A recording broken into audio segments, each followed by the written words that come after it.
ঘটনাটা আমাকে চট্টগ্রাম থেকে একজন ভাই মনিরুজ্জামান পাঠিয়েছেন। তিনি কিছু কারণে বেশ কিছুদিন জেলখানায় ছিলেন এবং জেলখানায় তার সাথে ঘটে যাওয়া কিছু ঘটনা শেয়ার করব। তিনি আমাদের রেকর্ড করে পাঠিয়েছিলেন এবং ঘটনা সাজাতে সাহায্য করেছেন ইশরাত আপু। আমি জেলখানায় থাকাকালীন সময়কার ঘটনা। তখন দুর্গাপূজার ষষ্ঠমী কি অষ্টমী হবে, প্রায় মধ্যরাত। হঠাৎ করে জেলখানার ওয়ার্ড নম্বর 19 হতে বিকট হইচইয়ের শব্দ ভেসে আসলো। ঠিক এমনভাবে যেই এই জেনে হেতারে লেঙ্গুনি ধরেছে এমন প্রায় অনেক সময় ধরে হইচই হওয়ার পর চুপচাপ হয়ে যায় সবকিছু। পুরো পরিবেশে একদম থমথমে, পিন ড্রপ সাইলেন্স। ওয়ার্ডের মিয়া সাহেবকে অনেকবার ডাকার পরেও সে ভয় আর আসেনি। এরপর আমরা সবাই ঘুমিয়ে যাই। সকালে উঠে নাস্তা পানি খেয়ে হাত মুখ ধুয়ে আমরা ওয়ার্ড হতে বের হয়ে যাই। এরপর বাইরে বের হয়ে সবাইকে জিজ্ঞেস করি, আচ্ছা কালকে রাতে ওয়ার্ড নম্বর 19-এ কি হয়েছিল, এত হইচই কেন হচ্ছিল, আর এই লেঙ্গুনিটাই আবার কে? তখন সেই ওয়ার্ড নম্বর 19 থেকেই একজন নিচ থেকে এগিয়ে এসে বলে যে, ভাই আমি মফিজ, আমি কালকে টয়লেটে গিয়েছিলাম একটু, তো কাজ শেষ করে আমি যখন মাত্রই উঠে দাঁড়ালাম ঠিক তখনই দেখতে পেলাম সাদা শাড়ি পরা একটা রক্তচক্ষু বেশ লম্বা চুলের, হাতের নখগুলো বড় বড় লম্বা একজন মহিলা এসে আমার গলা টিপে ধরল। গলা টিপে ধরে সেই অবস্থায় আমাকে তুলে ফেলল। ঠিক সেই সময় নাকি বাথরুমের দিকে কেউ একজন যাচ্ছিল আর গঙ্গানোর মতো করে শব্দ পাচ্ছিল। সে বাথরুমের দিকে অগ্রসর হতেই নাকি দেখতে পায় মফিজ নামের যে লোকটা হাওয়ায় ভেসে আছে আর তার পা দুটো কোনো কিছু থেকে মুক্তি পাওয়ার জন্য ছটফট করছে, যেমনটা ফাঁসির মঞ্চে ছটফট করে। ছোড়াছুড়ি করছিল পাটা। মফিজের এমন অবস্থা থেকে উদ্ধার করার জন্য মিয়া সাহেবদের অনেক ডাকাডাকি করলেও তারা কেউই নাকি ভয়ে কোনো সাড়া দেয়নি এবং কোনো প্রকার সাহায্যের হাত বাড়িয়ে দেয়নি। এরপর ওয়ার্ড নম্বর 19-এর সকল লোকজনদের ডাকাডাকি করা হয় সাহায্যের জন্য এবং এভাবেই মূলত সেই দিন ওয়ার্ড নম্বর 19 থেকে হইচইয়ের উৎপত্তি ঘটে। ঘটনাটা মফিজের মুখে শোনার সময় আমি তার গলায় বিশাল বিশাল নখের আঁচড়ের দাগ দেখতে পাই। সাথেই মফিজ আমাকে জানায় কালকে লেঙ্গুনির গলা টিপে ধরতেই নাকি তার গলায় এমন আঁচড় লেগে যায়। এরপর নাকি লোকজনের হইচই এবং সেই লেঙ্গুনি থেকে তাকে সেখানে ফেলে চলে যায়। এরপর তার আর কিছু মনে ছিল না। এরপর পূজা আসছিল আর লেঙ্গুনির উৎপাত আরও বেড়ে যাচ্ছিল। তখন সে ওয়ার্ডে ওয়ার্ডে গিয়ে উৎপাত শুরু করে দিয়েছিল। আমার মনে কৌতূহল জাগে আর জানতে ইচ্ছা হয়, আচ্ছা এই লেঙ্গুনিটা কে আর এর মানেই বা কি? তাই একদিন আমি কৌতূহল নিয়ে মেইডের কাছে যাই আর জিজ্ঞেস করি, ভাই এই লেঙ্গুনিটার মানে কি? সে মেইডটাই আমাকে বলে যে লেঙ্গুনি মানে জানেন না, এটার পেছনে তো অনেক বড় কাহিনী আছে। শুনেন, এই কারাগারটা আছে না, এটা একটা শ্মশানের উপরে বানানো। এই কারাগার হওয়ার আগে এনে শ্মশান ছিল। অনেকে অনেক পূজা করত শ্মশানের আশেপাশে, বান টান দিত। কারাগার বানানোর সিদ্ধান্ত হয় পরে। কারাগার তৈরির সময় শ্রমিকদের উপর অনেক নির্যাতন আক্রমণ করা হয়, নির্মাণ কাজে বাধা দেওয়া হয়, কিন্তু সরকারি কাজকাম হওয়াতে এক প্রকার বেশ পাওয়ারেই কারাগারটা তৈরি হয়ে যায়। কারাগার নির্মাণ হওয়ার পরেই আসল সমস্যা শুরু হয়। যখনই এনে আসামি রাখা শুরু হলো ঠিক তখন থেকে আসামির উপর শুরু হলো আক্রমণ। কাউকে চুলে টাইনে ধরা, কারোর গলা টিপা ধরা, খামচি দেওয়া, উপরে তুলে আছাড় মেরে মাথা ফাটিয়ে দেওয়া। বিভিন্ন হুজুর এনে দেখানো হয়, অনেক কিছু করা হয় সমাধানের নামে। এইসব চলতে চলতে জেলার একদিন স্বপ্নে বলতে দেখেন যে আমরা 7 বোন চলে যাব, কারাগারের সবগুলো গেট খুলে দেয়। এরপর এইভাবেই প্রায় কয়েক দফা একই স্বপ্ন দেখে। বড় হুজুর ডাকা হইল, এরপরে স্বপ্নের কথা বলা হলো। ভালোভাবে বিশ্লেষণ করে তাদের দাবি জানা গেল যে ঠিক এইভাবে যে তারা 7 বোন তারা চলে যেতে চায়, কিন্তু এক শর্তে কারাগারের সমস্ত দরজা খুলে দিতে হবে এবং তারা তাদের পছন্দ মতো মহিলা ও শিশুদের মধ্যে থেকে যাকে ইচ্ছা সাথে করে নিয়ে যাবে। 7 বোনের এই দাবি জেল কর্তৃপক্ষের কাছে কখনোই মেনে নেবার মতো ছিল না, কারণ এটা সরকারি ইস্যু, বিভিন্ন নিয়মকানুন এবং অপরাধীদের সাথে নিয়ে সম্পৃক্ত। এরপর এই 7 বোনের উৎপাত থেকে না পারতে অবশেষে কারাগারের সবগুলো গেট খুলে দেওয়া হয় এবং জেলের আশেপাশে 7টা কি 8টা গেট ছিল, সবগুলো মেইন গেট খুলে দেওয়া হয়। এটা প্রায় যুদ্ধের আগের ঘটনা, যখন কারাগারটি নতুন বানানো হয়েছিল। তখন সেখানে আসামি লোকজনও তেমন বেশি ছিল না, 500 কি 600 হবে মহিলা শিশু মিলিয়ে। তো কারাগারের সবগুলো গেট খুলে দেওয়া হলে সকল মহিলা ও শিশু আসামিদের গেটের বাইরে কিছুক্ষণ রাখা হয়। এরপর একে একে আবার সবাইকে কারাবন্দী করা হয়। এখন এখান থেকে তখন সেই 7 বোন তাদের পছন্দের মতো মহিলা এবং শিশু নিয়ে চলে গেছে। কিভাবে কাকে নিয়েছে এবং তাদের মধ্যে কয়জনই বা চলে গেছে সেটা জানার মতো কোনো উপায় ছিল না। কয়েকদিন যাওয়ার পর কারাগারে আবার সেই আগের মতো উৎপাত, কান্না করতে করতে হেঁটে হেঁটে কে যেন চলে যেত। মধ্যরাত হলেই শুধু কান্না আর হেঁটে হেঁটে যাওয়ার শব্দ। কান্নার শব্দ কারাগারের লোকজনে অতিষ্ঠ হয়ে যায়। এখন এই কান্না করার পেছনে কারণ কি? তাদের চাহিদা তো পূরণ হয়েছে, তাদের তো চলে যাওয়ার কথা ছিল, তাহলে তারা কে? এরা আবার কে? তাদের চাহিদা পূরণ হলে তো তারা চলে যাবে বলেছিল, তাহলে তারা চলে গিয়ে আবার ফিরে আসলো কেন? আবারও বড় হুজুরকে ডেকে আনা হলো। সবকিছুর বিশ্লেষণে জানা গেছে সেদিন কারাগারের গেটগুলো খুলে দেওয়ার পরে সেই 7 বোনের মধ্যে 6 জনই চলে গেছে, কিন্তু একজন যেতে পারেনি। যে যেতে পারেনি সে নাকি ভালোভাবে হাঁটতে পারে না, লেংরিয়ে লেংরিয়ে হাঁটে, ল্যাংরা। সেই দিন গেট খুলে দেওয়ার পর তাদের 7 বোনের মধ্যে 6 জনই চলে গেছিল। তখন নাকি সেই লেঙ্গুনি ঘুমিয়েছিল, না জানো কি করছিল, তারা তাদের বোনদের সাথে বেরিয়ে যেতে পারেনি। এখন সেই লেঙ্গুনি তার বোনদের অনেক মিস করে এবং বোনদের কাছে চলে যেতে চায়, কিন্তু সে যে চায় তার বোনদের কাছে যাওয়ার জন্য কারাগার কর্তৃপক্ষ যেন আগের মতো করে কারাগারের সবগুলো গেট খুলে দেয়। কিন্তু এই দাবি তো আর মুখের কথা না, সিরিয়াস ইস্যু বললেই করা যাবে না, সরকারি কার্যক্রম, অনেক পারমিশনের প্রয়োজন পড়ে, ইত্যাদি ইত্যাদি। আর তার যেতে ইচ্ছে করলে সে নিজ থেকেই যেতে পারে, এভাবে কারাগারের গেট খুলে দেওয়ার কোনো মানেই হয় না। তারপর লেঙ্গুনির দাবি জেলার মেনে না নিলে এর কিছুদিন পরই জেলারের ছেলেকে সে মেরে ফেলে। সেই জেলারের ছেলেটির কবর এখন কারাগারের ভেতরেই আছে। এরপর জেলারটাও সেখান থেকে চলে যায়। এই ছিল লেঙ্গুনির ইতিহাস। এখন আসা যাক বর্তমান সেই ওয়ার্ড নম্বর 19-এর মফিজের ঘটনার পরের ঘটনায়। কারাগারে আরেক ওয়ার্ডে লেঙ্গুনি উৎপাত করে। সেদিন নাকি একটা লোক জানালার দিকে পা দিয়ে ঘুমিয়েছিল, তো মধ্যরাতে নাকি সেই লেঙ্গুনি নাকি লোকটার পা টেনে জানালা দিয়ে বের করে দেয়। এরপর নাকি লেঙ্গুনি গিয়েছিল মহিলা ওয়ার্ডে, সেখান থেকে কয়েকজন মহিলাকে তুলে তুলে নাকি আছাড় দিচ্ছিল। ওয়ার্ড নম্বর 19-এর ঘটনার পর আমরা ওয়ার্ড নম্বর 20-এর লোকজনদের বেশ সাবধানে থাকা শুরু করি। আমাদের পুরো কারাগারে মনে করেন ওয়ার্ড নম্বর 20-এই আমরাই নামাজ কালাম 5 ওয়াক্ত ভালোভাবে আজান দিয়ে আদায় করতাম। আমাদের ওয়ার্ড নম্বর 20-এ সবই ঠিক এবং সবাই ঠিক এমনভাবে ঘুমাতাম যে আমাদের রুমের সবাই পাশাপাশি মাথা এবং মাঝ দিয়ে 2 ফুটের মতো চলাচলের জন্য রাস্তা, মানে রাস্তা দিয়ে কেউ হেঁটে দাঁড়ালে সরাসরি আমাদের মাথা বরাবর দাঁড়ানোর মতোই হবে। তো সেদিনের ওয়ার্ড নাম্বার 19-এর মফিজের ঘটনার পর থেকে আমরা রাতে রুম আর অন্ধকার করে রাখতাম না। বোতলের ভেতর সরিষার তেল দিয়ে টিস্যু পেপার অথবা কাগজ দিয়ে বানিয়ে সারা রাত জ্বালিয়ে রাখতাম। স্বাভাবিক দিনের মতোই আজকেও আমরা হাতে বানানোর বাতি জ্বালিয়ে সবাই ঘুমিয়ে পড়ি। এদিকে কোন দিক দিয়ে যে আমাদের বাতি নিভে গেছিল সেটা আর আমরা ঘুমের মধ্যে কেউই টের পাইনি। এরপর হঠাৎ করেই আমাদের ঘুমটা কিভাবে যেন ভেঙে যায়, আর আমার গায়ের পশম খাড়া হয়ে যাচ্ছে বলতে যে আমি ঘুম ভাঙার সাথে সাথেই দেখলাম আমার মাথা বরাবর কপাল অবধি কেমন ধোঁয়া দিয়ে ভরা, সারা ঘর ধোঁয়া দিয়ে অন্ধকারাচ্ছন্ন, কিছুই দেখা যাচ্ছিল না। আমি জিনিসটা টের পেয়ে কিছু বুঝে ওঠার আগেই যখনই না শোয়া থেকে উঠতে যাব ঠিক তখনই আমার পাশে শুয়ে থাকা জামিল ভাই আমার হাতটা খপ করে ধরে ফেলেন আর বলে, এই নড়িস না, শুয়ে থাক, চুপ করে শুয়ে থাক। আমার ঘুম ভাঙার আগেই জামিল ভাইয়ের ঘুম ভেঙে গেছিল, আর তিনি সবকিছু বুঝতে পেরে সব চুপ করে শুয়েছিলেন। জামিল ভাইয়ের এই নড়িস না চুপ করে শুয়ে থাক কথাটা আমার কলিজাটা খোঁত করে ওঠে, আর আমি বুঝে গেছিলাম যে এটা আসলে কি। এটা ছিল সেই লেঙ্গুনি। এরপর আমি তো মনে মনে আয়াতুল কুরসি পড়তে থাকি। এরপর সেই ধোঁয়াটা আস্তে আস্তে করে আমার আর জামিল ভাইয়ের উপর থেকে সরে গিয়ে পরের লাইনে কবির মামাদের উপর দিয়ে আবৃত হয়। এদিকে মামারা ঘুমে, ওনাদের কোনো খবর নাই। দেখলাম সেই ধোঁয়াটা নাইম ভাই আর লিটু মিয়ার মাঝখানে দিয়ে ঢুকছে।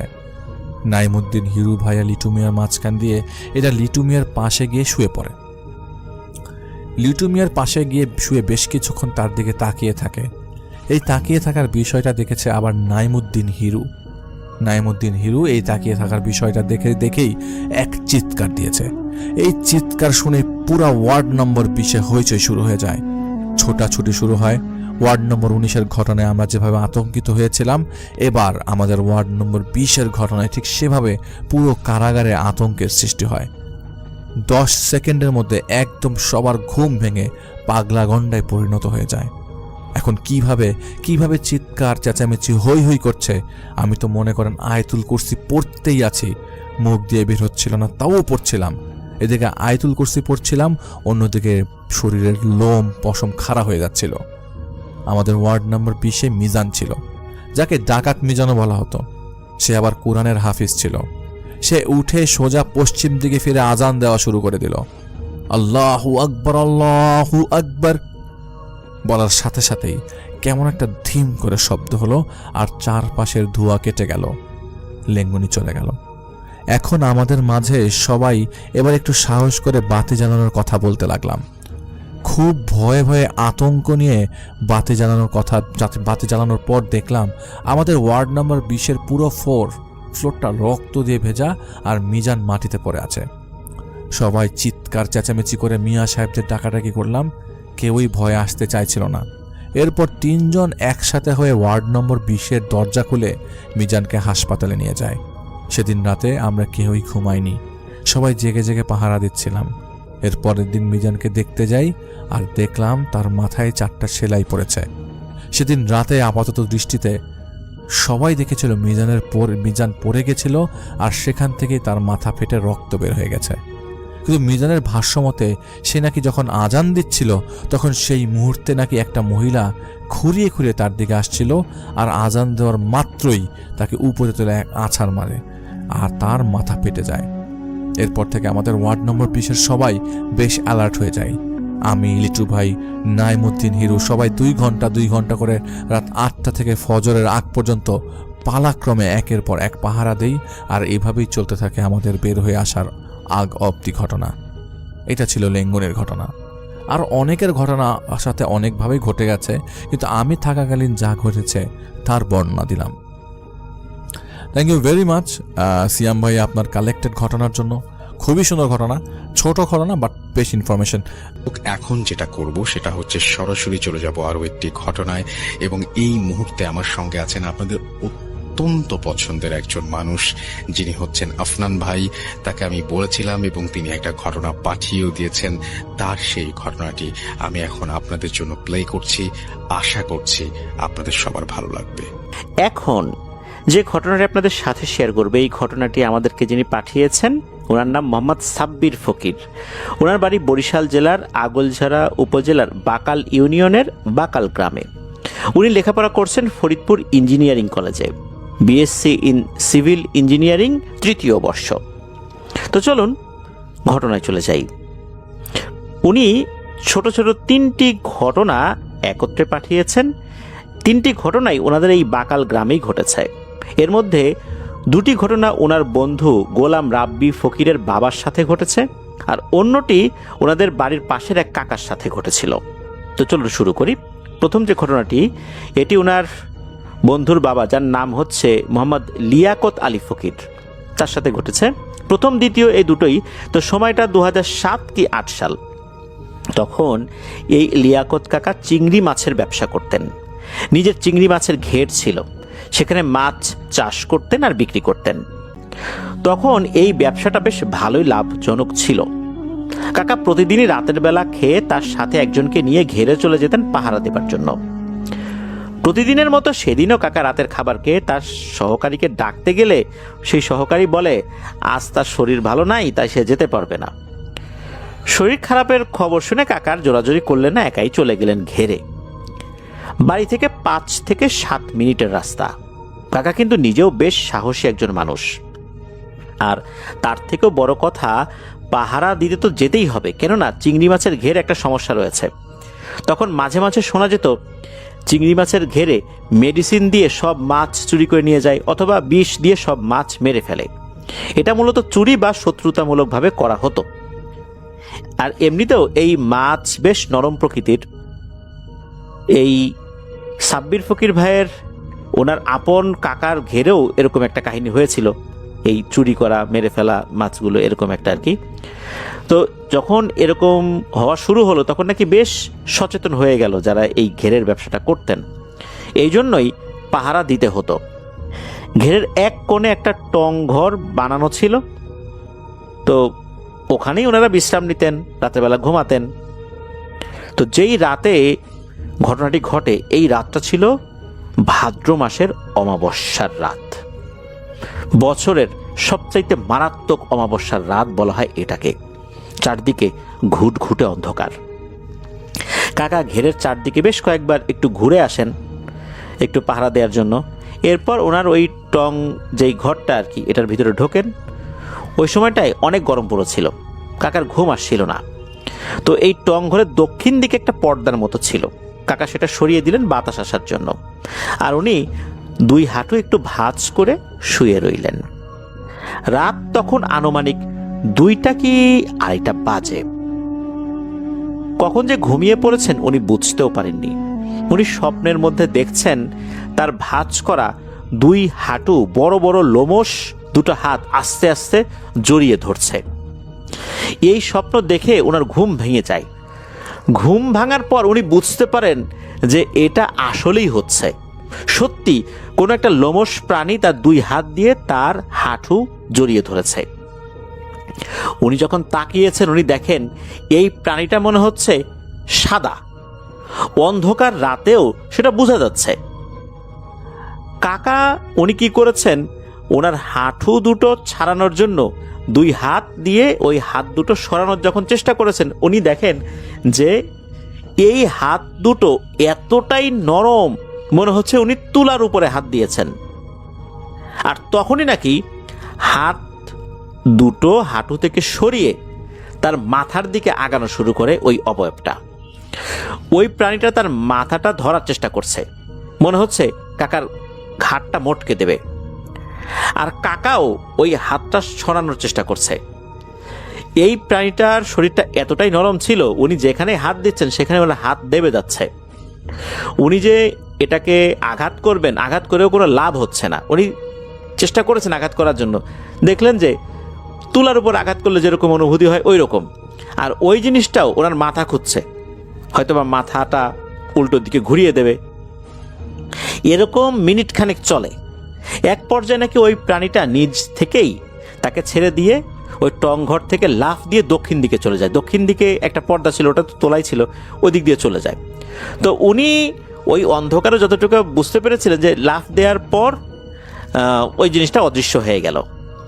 তো ওই ঘেরের পাশেই ওই কাকার চাচাতো বড় ভাইয়ের বাড়ি ছিল, তার নাম ছিল আজিমউদ্দিন ফকির। কাকা তখন তার ভাইকে ডাক দেয় যে, ও মিয়া ভাই আমারে বাঁচাও। ওই সময় এই আজিমউদ্দিন ফকির ওনার ওয়াইফের সাথে কোনো কারণে ঘর থেকে হারিকেন নিয়ে বাইরে বের হয়েছিলেন, হয়তোবা চোরের কোনো আনাগোনা টের পেয়েছিলেন বা এরকম কিছু একটা হতে পারে। ওই সময় যখন ওনারা বের হয়েছে তখনই মূলত উনি এরকম চিৎকার দিয়ে ডেকে উঠেছেন। ওইদিকে ওই আজিমউদ্দিন ফকির আর ওনার ওয়াইফ অর্থাৎ এই লিয়াকত ফকির কাকার ভাবি উনি বলছেন যে, ভাই কি হয়েছে, আমরা আসি, ভয় পাইও না, আসো তুমি তাড়াতাড়ি এদিকে আসো। আসলে ওই লিয়াকত কাকা এতটাই ভয় পেয়েছিলেন উনি আর ওই টং ঘর থেকে বের হওয়ার সাহস পাচ্ছিলেন না। উনি মনে করেছেন যে ডাক দেওয়ার সাথে সাথে তারা উত্তর নিল, নিশ্চয়ই এরাও কোনো পিশাচ গোছের কিছু হবে, বের হলেই তাকে মেরে ফেলবে। তখন ওনারাই এগিয়ে আসেন হারিকেন নিয়ে। এগিয়ে আসার পর দেখেন যে এই অবস্থা উনি গুটিসুটি হয়ে বসে আছেন, খুব ভয় পাচ্ছেন, জামা কাপড় ছিঁড়ে গেছে একদম, ভয়ে একদম জড়সড় ঘেমে একাকার। তখন ওনারা ওখান থেকে বাইরে বের করে নিয়ে ওনাদের বাড়িতে নিয়ে যান, রাতটা ওখানেই ছিলেন।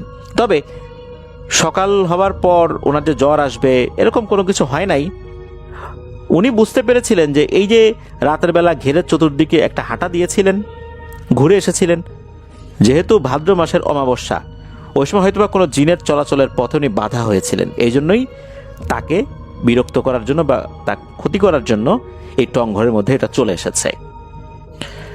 এরপর আসি তার সাথে ঘটে যাওয়া পরবর্তী ঘটনা। এই ঘটনাটা 2022 সালের দিকে ঘটেছে।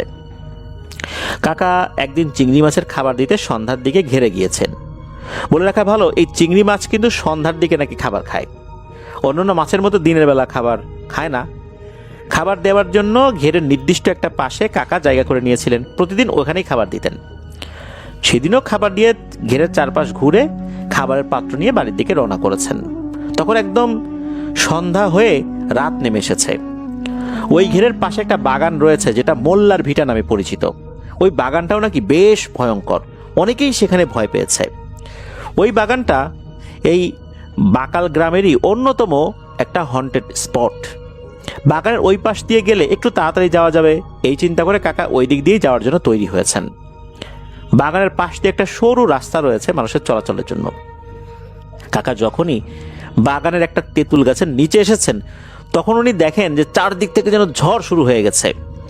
বাগানের খেজুর গাছ, বাঁশঝাড়, গাব গাছ সহ অন্যান্য গাছ এদিক ওদিক দুলতে শুরু করেছে, কিন্তু কোনো ডাল ভেঙে তার গায়েও পড়ছে না বা তার কোনো ক্ষতিও হচ্ছে না।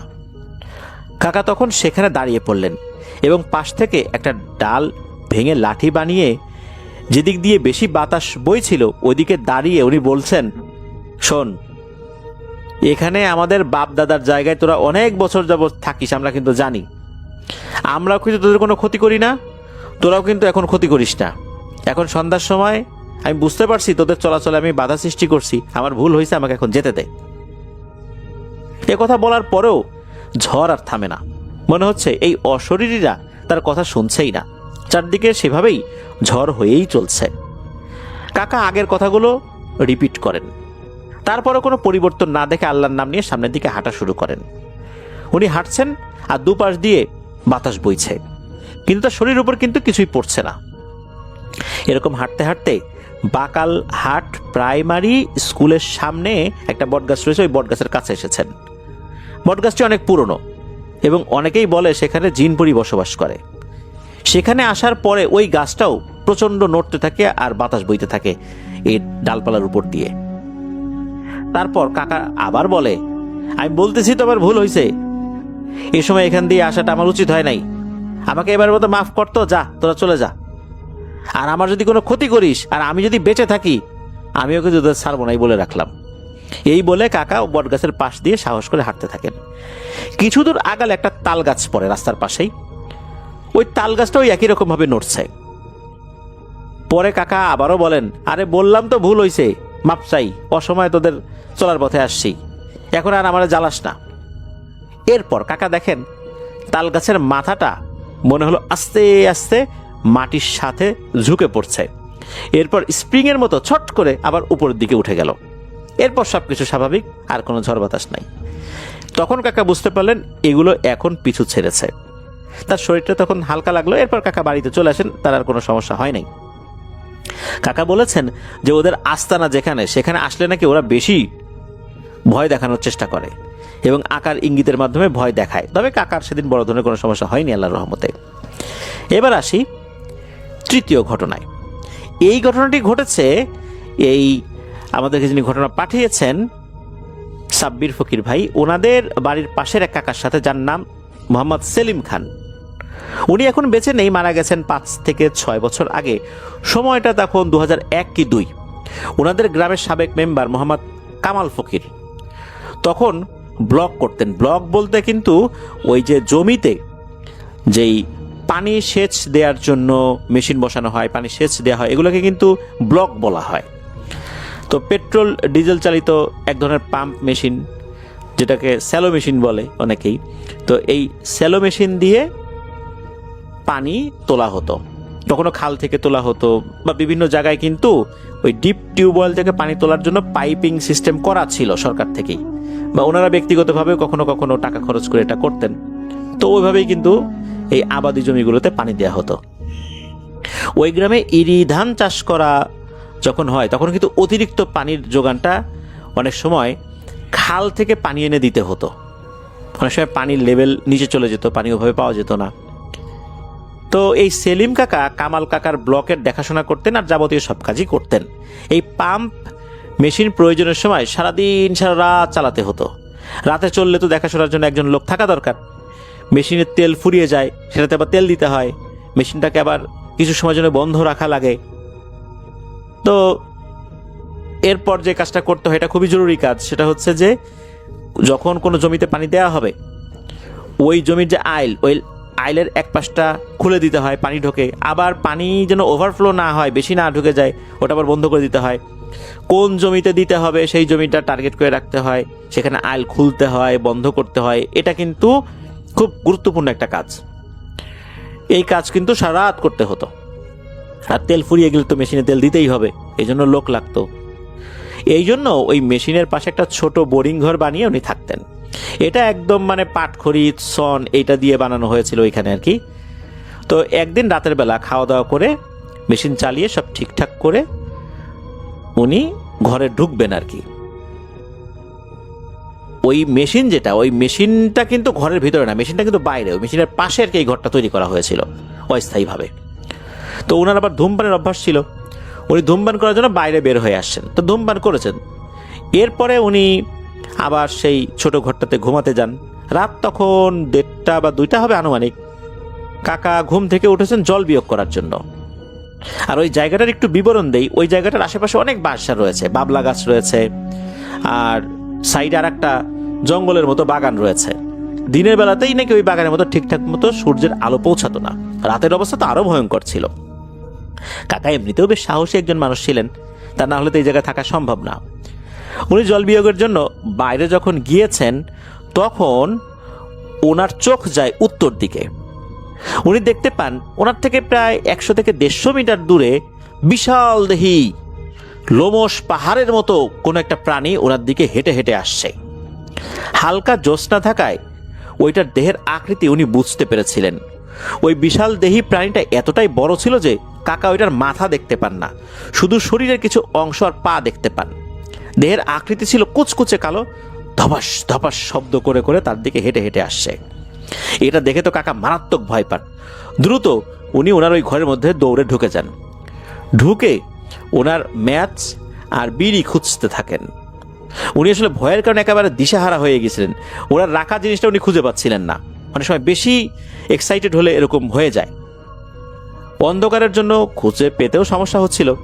খুঁজতে খুঁজতে ম্যাচ না পেলে ওনার লোহার দাটা উনি পেয়ে যান, যেটা সবসময় তার কাছে থাকতো আত্মরক্ষার জন্য। উনি ওই দাটা পেয়ে ওইটার উপরে বসে থাকেন। উনি জানতেন আগুন আর লোহা দেখে এই প্রাণীগুলো ভয় পায়। বাইরে কি হচ্ছে এটা দেখার জন্য কাকা এই বেড়াটা একটু ফাঁকা করে তাকিয়েছেন। উনি দেখতে পান ওই বিশাল দেহি প্রাণীটা আস্তে আস্তে ছোট হচ্ছে, ছোট হতে হতে স্বাভাবিক একটা মানুষের আকৃতি ধারণ করেছে।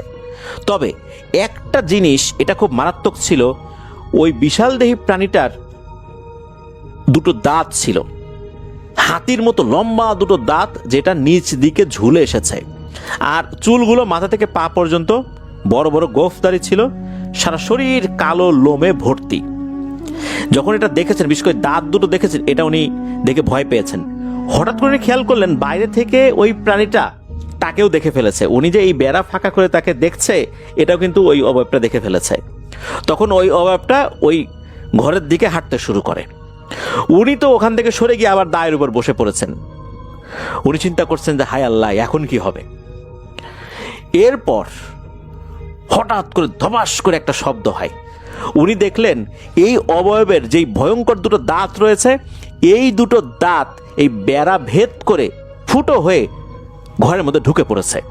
অর্থাৎ ও ওই বেড়ার উপর কামড় বসিয়েছে, দাঁত দুটো ঢুকে পড়েছে, দাঁত দুটো একদম চোখা হয়ে ঢুকে পড়েছে। উনি দেখছেন এটা। উনি চিন্তা করলেন দা নিয়ে এবার এই দাঁতের উপরে কি একটা কোপ দেবেন কিনা। তখন চিন্তা করলেন যে অসম্ভব, এই কাজ করাই যাবে না, কারণ উনি এই অবয়বটাকে বেড়া ফাঁকা করে দেখছেন, এটা ওইটা বুঝতে পেরেছে। এই জন্য সে রাগ করে বেড়ার উপরে এসে কামড় বসিয়েছে। এখন যদি এই অবয়বটার দাঁতে উনি এই দা দিয়ে আঘাত করেন, তাহলে ওনার লাশটাও এর এখানে থাকবে না, এটাকেও একদম গায়েব করে ফেলবে। উনি তখন ধৈর্য ধরে বসে আছেন, দোয়া দরুদ পড়ছেন। একসময় হয় কি, মাত্র কয়েক মিনিটের ব্যবধানে ওই দাঁত দুটো আবার বেরিয়ে যায়। বেরিয়ে যাওয়ার পর মনে হলো যে ওই অবয়বটা চলে গিয়েছে।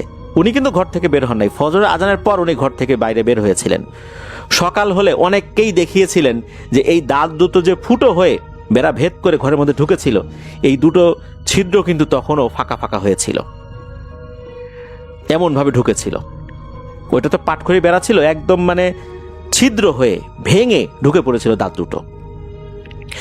দাঁত দুটো দেখে মনে হচ্ছিল দাঁত দুটো এটা বেশ বড়, আর হাতির দাঁত কেমন হয়, এর চারদিকের যেই ব্যাসটা কেমন হয়, এইরকম ব্যাসের ছিল। আনুমানিক প্রায় 2 থেকে 3 ইঞ্চি ব্যাসের ছিল, এরকমটাই অনুমান করেছেন যারা ওই সময় যারা উপস্থিত হয়েছিলেন। হয়তোবা আরেকটু কমও হতে পারে, ব্যাস ভেঙে ঢুকেছে তো এই জন্য হয়তো একটু বেশি গর্ত হয়ে গিয়েছিল এখানে। তবে এরপরে ওই যে যিনি এই ব্লকের কাজটা করতেন, মেইন যেই লোকটা আর কি, যিনি মালিক, সাবেক মেম্বার মোহাম্মদ কামাল ফকির, উনি যখন এই বিষয়টা শুনলেন তখন এই জায়গাটাতে ওনাকে আর কাজে দেন নাই, অন্য জায়গায় পাঠিয়ে দিয়েছিলেন। কারণ উনি চিন্তা করেছিলেন যে একে যদি আবার এখানে পাঠাই তাহলে আবার আক্রমণের শিকার হতে পারে এই প্রাণীটার। এই জন্য উনি তাকে অন্য কাজের দায়িত্ব দিয়ে দিয়েছিলেন। অন্য কাজের দায়িত্ব বলতে ওনার তো অনেক সাইডের ব্লক ছিল, আর একটা ব্লকে ওনাকে দিয়ে দিয়েছিলেন, এইখানে আবার আরেকজনকে বসিয়ে দিয়েছিলেন আর কি। তো এটাই ছিল ঘটনা। ধন্যবাদ জানাচ্ছি আমাদেরকে যিনি ঘটনা পাঠিয়েছেন মোহাম্মদ সাব্বির ফকির ভাইকে। আশা করি আপনার কাছ থেকে আরো অনেক ঘটনা ইনশাল্লাহ আমরা পেতে থাকবো। আমাদের আহমেদ বাবু আমাদের সঙ্গে আছেন, তারপরে আমরা নতুন অতিথিদের কাছে যাব। আমরা চলে যাব আপনার ঘটনায় এবং শুনি আজকের প্রথম ঘটনাটি। আমি আহমেদ বাবু। কেমন আছেন আপনারা? আশা করি সবাই ভালো আছেন। আমি আল্লাহর রহমতে ভালো আছি, আলহামদুলিল্লাহ। আজ থেকে অনেক বছর আগে ঘটেছিল, 60-এর দশকে, তার মানে বেশ আগে। তো উত্তম যিনি ছিলেন সেই সময় তার এক বন্ধু ছিল, তার নাম ছিল নিতিন, এবং তারা খুব ভালো বন্ধু ছিলেন। এবং উত্তম এবং নিতিন প্রায় তাদের গ্রামে ঘুরে বেড়াতেন বিভিন্ন জায়গায়। তারা তখনকার সময় আসলে সীমান্তবর্তী একটা মানে আমাদের এই বাংলাদেশের সীমান্তবর্তী একটা জায়গায় তারা তখন ঘোরাফেরা করতেন। তাদের বাড়ি ছিল, তাদের বাড়ি সেই জায়গায় ছিল। তো যাই হোক, বাংলাদেশ তখনকার সময় বাংলাদেশ হয়নি, তবুও বলছি সেটা সীমান্তবর্তী জায়গা ছিল, ভারতের সাথে সীমান্ত ছিল। তো যাই হোক, সেইখানে তারা তাদের গ্রাম ছিল এবং তারা স্পেসিফিকলি নাম বলা যাবে না। তো সেইখানে তারা থাকতেন এবং তারা 2 বন্ধু খুব আনন্দ করতেন। তারা খুব ডানপিটে টাইপের ছিলেন এবং তাদের খুব কিউরিয়াসিটি ছিল বিভিন্ন বিষয়ে। এবং এই বিভিন্ন বিষয়ের মধ্যে তাদের খুব বেশি কিউরিয়াসিটি ছিল এই জাদুবিদ্যা এবং এই যে ভৌতিক বিষয়গুলো, এগুলো নিয়ে। তো তারা বিভিন্ন সময় বিভিন্ন রকম আলাপ করতেন। গ্রামের অনেক যারা মুরব্বী ছিলেন তারা বিভিন্ন সময় তাদের ওখানকার দেওয়ের কথা বলতেন, তারপরে বিভিন্ন নিশির ডাক, এই ধরনের ব্যাপার স্যাপার নিয়ে আলাপ করতেন এবং তারা ব্যাপারগুলোতে খুব ইন্টারেস্ট ফিল করতেন। তবে তাদের সবচেয়ে ইন্টারেস্ট ছিল তাদের যে গ্রাম, সেটার কাছাকাছি জায়গায় একটা শ্মশান ছিল নদীর পাড়ে, এবং সেই শ্মশানে একজন সন্ন্যাসী বাস করত। মানে সন্ন্যাসী বলতে একজন তান্ত্রিক, এবং সেই তান্ত্রিক বেশ ডিফারেন্ট টাইপস অফ জীবনযাপন করতো। ডিফারেন্ট টাইপ বলতে মানে তান্ত্রিকরা তো আসলেই তাদের সাধনা থাকে অন্যরকম, এবং তারা যেসব জিনিস করে সেগুলো সাধারণ মানুষের মানে সাথে মেলে না। তো বেশ ডিফারেন্ট জীবনযাপন করতেন, এবং সেই তান্ত্রিকের ব্যাপার স্যাপার নিয়ে তাদের খুব আগ্রহ ছিল উত্তম এবং নিতিনের। এবং তারা শুনতেন যে গ্রামের অনেক মানুষ হচ্ছে তান্ত্রিকের কাছে যেতেন বিভিন্ন রকমের অ্যাকচুয়ালি কাজ করাতে। অনেকে অনেক জাদু টোনার জন্য যেতেন, অনেকে তাদের নিজস্ব কোনো প্রবলেম নিয়ে যেতেন, এবং তান্ত্রিক নাকি সেগুলো সলভ করতেন। তান্ত্রিকের নাকি অনেক ক্ষমতা ছিল, তিনি নাকি অনেক কিছুই করতে পারতেন। এবং তান্ত্রিকের কাছে যারা যেত তাদেরকে অনেকে ভয় পেত, কারণ তারা মানুষের ক্ষতি করতে সামর্থ্য ছিল। তো এই ব্যাপারগুলো নিয়ে উত্তম নিতিনের অনেক আগ্রহ। তারা অনেক চাইতো যে সেই তান্ত্রিককে দেখতে যেতে, কিন্তু সাহস কুলিয়ে উঠতে পারতো না। তো যাই হোক, এরকম করে উত্তম একদিন শোনে যে তার বন্ধু নিতিন তাদের গ্রাম থেকে কাছে বটগাছের গোড়ায়, একটা বটগাছ ছিল, সেইখানে একজন সাধক বসেন, তার কাছে নাকি যাওয়া শুরু করেছে। তো উত্তম নিতিনের সাথে কথা বলে যে তুই যে ওখানে গেছিস, ওখানে যে কি করিস তুই? তো বলে যে আমি ওনার কাছে যাই, দূর থেকে দেখি ওনাকে জিজ্ঞেস করি। তো উনি অনেক কথা বলেন। তো তখন বলে তুই এখানে যে কি দেখছিস, আশ্চর্য কি দেখছিস তার কাছে? তো নিতিন উত্তমকে বলে যে আমি আশ্চর্য যে জিনিস দেখছি যে ওনার কাছে সাপ আসে। বলে মানে? আমি দেখছি যে উনি বসে আছে, ওনার সামনে সাপ এসে ফনা ধরে বসে রয়েছে, কিন্তু সেই সাপ তারা কিছু বলে না, তারা কাটেও না, কিছু না। তো সাপ বসে রয়েছে তার সামনে ফনা ধরে। আমি যখন গেছি, আমি এই সিন দেখার সাথে সাথে সাপ ঘুরে আমাকে দেখছে, দেখে ফুস করে সরে গেছে ওখান থেকে আস্তে করে। তো তখনই সেই সন্ন্যাসীর সেই ঈশ্বর সাধকের ধ্যান ভাঙছে এবং সে আমাকে হাত দিয়ে রাখছে কাছে। তা আমি যাওয়ার পর আমার সাথে কথা বললো, আমাকে বসতে বললো যে কেন আসছো এখানে। তা আমি তাকে বললাম যে আমি এখানে আসছি আপনাকে দেখতে, আপনার কথা শুনেছি, আপনাকে দেখছি এবং আমার কাছে ভালো লাগে, মানে আমার কাছে এই বিষয়ে খুব আগ্রহ লাগে।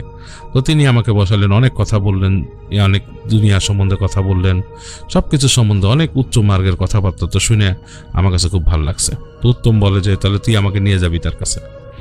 তো নিতিন একদিন উত্তমের সাথে সেই সাধকের কাছে যায় এবং যে দেখে তিনি সাধনা করছেন।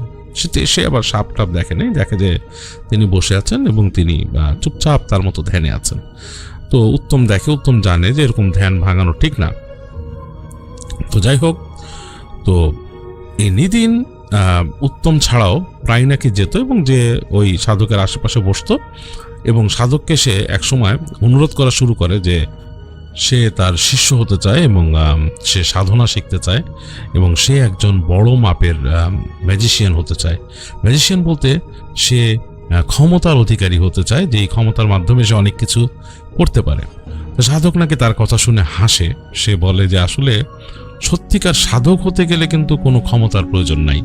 তো তুমি আসলে কি করতে চাও? তুমি যদি সাধক হতে চাও সেক্ষেত্রে তোমার মনটাই সাধনার জন্য তৈরি হতে হবে। তোমাকে আসলেই সাধক হয়ে যেতে হবে। তুমি পরমাত্মার সন্ধানে ঘুরে বেড়াবা। তোমার আসলে এইসব চিন্তা ভাবনা আসবে না যে আমার ক্ষমতার প্রয়োজন। সাধকের কোনো ক্ষমতা নাই, সাধক কোনো ক্ষমতা দেখায় না। তখন নিতিন তাকে বলে যে আসলে তাহলে আপনার কাছে আমি দেখছি যে সাপ আসে। তো বলে সেই সাপ তার কথা বলতে আসে। বলে আপনি সাপের কথা বুঝেন? বলে বুঝি, অনেক কিছুর কথাই বুঝি, আমি অনেকের সাথেই আমার বিভিন্ন রকমের কথাবার্তা হয়। তো বলে এই তো আপনার একটা শক্তি, তা আমি এরকম শক্তি পেতে চাই। নিতিন এরকম অনেক কিছু রিকোয়েস্ট করে। তো যাই হোক, সাধক তাকে আসলে সেই বিষয়ে কোনো আসলে সাহায্য করে না, বাট তাকে সাধক বলে যে তুমি যদি সাধনা করতে চাও তুমি এইরকম ভাবে সাধনা করবা। তো তাকে কিছু উপায় বলে সাধক, এবং নিতিন নাকি মোটামুটি সেই বিষয়ে মোটামুটি সে হয়ে যায়, ডিটারমাইন হয়ে যায়। সে তার মতো ছোটখাটো কাজ করতে থাকে এবং সে এরকম সাধনা করতে থাকে। তো এরকম যখন করতে থাকে তখন উত্তমের কিন্তু এত সময় নেই। নিতিন যতটুকু সময় নিয়ে সেখানে যেত, উত্তম যদিও তার বন্ধু, কিন্তু উত্তমের এত সময় নেই। আর উত্তমের সাথে নিতিনের একটা দূরত্ব তৈরি হতে থাকে, কারণ বেশ ভালো একটা সময় নিতিন সেখানে ওই সাধু বাবার কাছে পড়ে থাকে। এবং সেই সময়টা আসলে আগে অনেক সময় দেখা যেত যে সে উত্তমের সাথে ওই সময় আড্ডা দিত, আসতো, ঘুরতো, বাট সেটা হয় না। তো উত্তমও মোটামুটি চিন্তা করে যে আসলে আমি নিতিনের সাথে কথা বলা দরকার। সে কোন দিকে চলে যাচ্ছে? সে তো আসলে জীবন থেকে দূরে সরে যাচ্ছে, জীবনের যে স্বাভাবিক দিকটা সেটা থেকে দূরে, এই আগ্রহ থেকে এখানে এরকম হয়ে গেছে। তো যাই হোক, এগুলো ভাবতে ভাবতে উত্তম নিতিনের সাথে একদিন কথা বলে যে আসলে তোর ইচ্ছাটা কি? বলে আমার ইচ্ছা ক্ষমতা। আমি সাধু বাবাকে বলছি যে আমার সাধু বাবা আমাকে আপনার ক্ষমতা দিতে হবে। তো সাধু বাবা আমাকে বলছে যে তুই যেরকম সাধনা করবি সেরকম পাবি।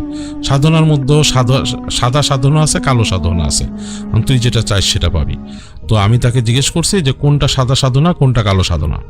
তো সে সাধু বাবা বলছে আমি যেটা করি সেটা সাদা সাধনা, আর ওই যে তুই ওই যে শ্মশানে দেখিস যে একজন বসে থাকে সে করে কালো সাধনা। এখন এই তুই যেটা বেছে নিস। তো এই নিতিন নাকি সাধু বাবাকে বলছে যে আমি দুটোই পেতে চাই। তখন নাকি সে সাধু বলছিল তাকে যে না, দুটো একসাথে হবে না, তুই যেটা চাস একটা তোর বেছে নিতে হবে। তো নিতিনকে সে সাধু বাবা বলছে যে এটা নিতে গেলে তোকে অন্য স্তরে যেতে হবে, অন্য সাধনা, এবং তুই আমার থেকে দূরে সরে যেতে হবে তোর। তো যাই হোক, সেই নিতিন নাকি প্রায় তারপরও সে সাধু বাবার কাছ থেকে অনেক গাইডলাইন নিত এবং তার মতো সাধনা করত। এবং উত্তমের জানা মতে নিতিন ছোটোখাটো কালো জাদু শুরু করে, এবং সেগুলো সে গাইডলাইনগুলো আসলে সে সাধু বাবার থেকে পায়নি। সাধু বাবা তাকে বলেছিল যে কালো জাদু যারা করে বা কালো সাধনা যারা করে তারা কিভাবে করে এবং তারা কিসের সাহায্য নেয় এবং তারা সাধারণত কোথায় থাকে। এবং মাঝে মাঝে দেখা যেত যে সেই সব গ্রামে বিভিন্ন হাটে বা বিভিন্ন রকমের লাইক গান হতো বা সেই সময়কার কিছু অনুষ্ঠান হতো জারি সারি, সেসব জায়গার আশেপাশেও এরকম অনেক সাধকরা আসতো বা যারা এরকম ব্ল্যাক জাদু বা কালো জাদু বা ব্ল্যাক ম্যাজিক করতো তারা আসতো। তো নিতিন ঘুরে ঘুরে তাদের সাথে ঘোরা শুরু করে এবং মোটামুটি উত্তমের সাথে মোটামুটি একটু দূরত্ব তার হয়েছে। আর উত্তমের সাথে তাও সে গল্প করে, কারণ তার ছোটবেলার একদম বন্ধু। উত্তম আবার খুব আগ্রহ নিয়ে শোনে। উত্তমের যদিও এইসব সময়ও নাই, বা উত্তম আগ্রহ ফিল করলো মানে সে সময় পাবে না নিতিন যা করছে তা করার মতো, এবং নিতিন তাকে কিছু জিনিস বলে যে সে করেছে কিছু রকম রিচুয়াল বা কিছু, সেগুলো শুনে উত্তমের বুক ধড়ফড় করে উঠতো ভয়ে, কারণ সে চোখ চক চক চক চক করে বলতো, তার চোখ চক চক করতো। তো তাকে এরকম কিছু রিচুয়ালের কথা নিতিন বলতো উত্তমকে। উত্তম ভয় পেত, উত্তমের মনের মধ্যে কেমন জানি কেঁপে উঠতো কথাগুলো শুনলে, যে কিভাবে ও একা একা এরকম করে। তার মাঝে অনেক রকম ভয়ঙ্কর রিচুয়াল আছে। এর মধ্যে একটা ছিল যে কোনো এক অমাবস্যার রাতে নিতিন সারা শরীরে কাদা মেখে, সেই শ্মশানের ছাই এবং কাদা মেখে সে নাকি হেঁটে হেঁটে চলে এসেছিল কোনো একটা বাঁশবাগানের মাছ দিয়ে, এবং সেটা তাকে ইনস্ট্রাকশন দিয়েছিল একজন তাদের ওই একজন কালো জাদুর চর্চাকারী, সে দিয়েছিল এবং সেটা সে ফলো করেছিল। যাই হোক, তার সেই আশা এবং সেই সময়কার যে বর্ণনা, সেগুলো শুনে কিন্তু উত্তমের বেশ ভয় লেগেছিল। সে এটা ভাবতেই পারে না যে শ্মশানে গিয়ে অমাবস্যা রাতে গায়ে ছাই মেখে হেঁটে হেঁটে বাঁশবাগানের মাঝখান দিয়ে আসা এবং তাকে শিখিয়ে দেওয়া সেই মন্ত্র পড়া, এগুলো তার পক্ষে সম্ভব না উত্তমের। কিন্তু উত্তম এগুলো শুনে কিন্তু আবার ফ্যান্টাসাইজ হতো, সে খুব রোমাঞ্চিত হতো এগুলো শুনে যে নিতিন এই কাজটা করেছে, এবং সে একটা সময় তার বন্ধু তার কাছে অপরিচিত হয়ে যেতে থাকে এই কর্মকাণ্ডের জন্য। তো এরকম এক সময়কার কথা, সেই দিন সে মনে করতে পারে, উত্তম বলছে যে খুব বৃষ্টি হচ্ছে তাদের ওখানে, বৃষ্টিতে মনে হচ্ছে যে ভেঙে যাচ্ছে সবকিছু, এরকম একটা অবস্থা। তো এরকম সন্ধ্যা হয়ে গেছে, উত্তমদের বাসাটা ছিল টিনের বাসা এবং প্রচণ্ড হচ্ছে। এই টিন আসলে উত্তমরা একটু অবস্থাশালী ছিল এবং অবস্থাশালী থাকার কারণেই তাদের টিনের বাসা, কারণ সেই গ্রামে তখনকার সময় টিনের বাসা থাকাটাও একটু অবস্থাশালী মানুষেরই অবস্থা আর কি, আর কি বাড়ি আর কি, যাদের অবস্থা ভালো তারাই টিনের বাড়ি করতে পারত। তো যাই হোক, উত্তম সন্ধ্যা হয়ে গেছে, তাদের বাড়ির যে বারান্দা আছে সেখানে বসে সে বৃষ্টি দেখছে, ঝড়ঝড় বৃষ্টি পড়ছে, আলো প্রায় নিভু নিভু অবস্থা। তো বাসার মধ্যে হ্যারিকেন দিয়ে গেছে। তো এরকম সময় সে দেখলো বৃষ্টিতে ভিজে তার বাড়ির সামনে আসলো নিতিন। উত্তম বললো যে কিরে, তোর কি অবস্থা, তুই এরকম বৃষ্টিতে ভিজে সন্ধ্যার সময় আসছিস? তো বলে তোর সাথে কথা আছে। তো বলে কি কথা? তুই বাসার ভিতরে আয়। তো আসলো ভিতরে। তো উত্তম তাকে আবার গা মোছার জন্য গামছা দিল, সে গা মুছে বসলো, বসে তাদের খই ছিল সেই খই খেতে দিল, এবং খই খেয়ে জিজ্ঞেস করতেছে কি হয়েছে, কিসের কথা, এত জরুরি কথা? বলে যে আমি একটা কঠিন সিদ্ধান্ত নিতে যাচ্ছি এবং সেই সিদ্ধান্ত আসলে আমার পক্ষে একার পক্ষে নেওয়াটা সম্ভব না। তুই আমার বন্ধু, তুই আমার বলবি কাজটা করা ঠিক হবে নাকি?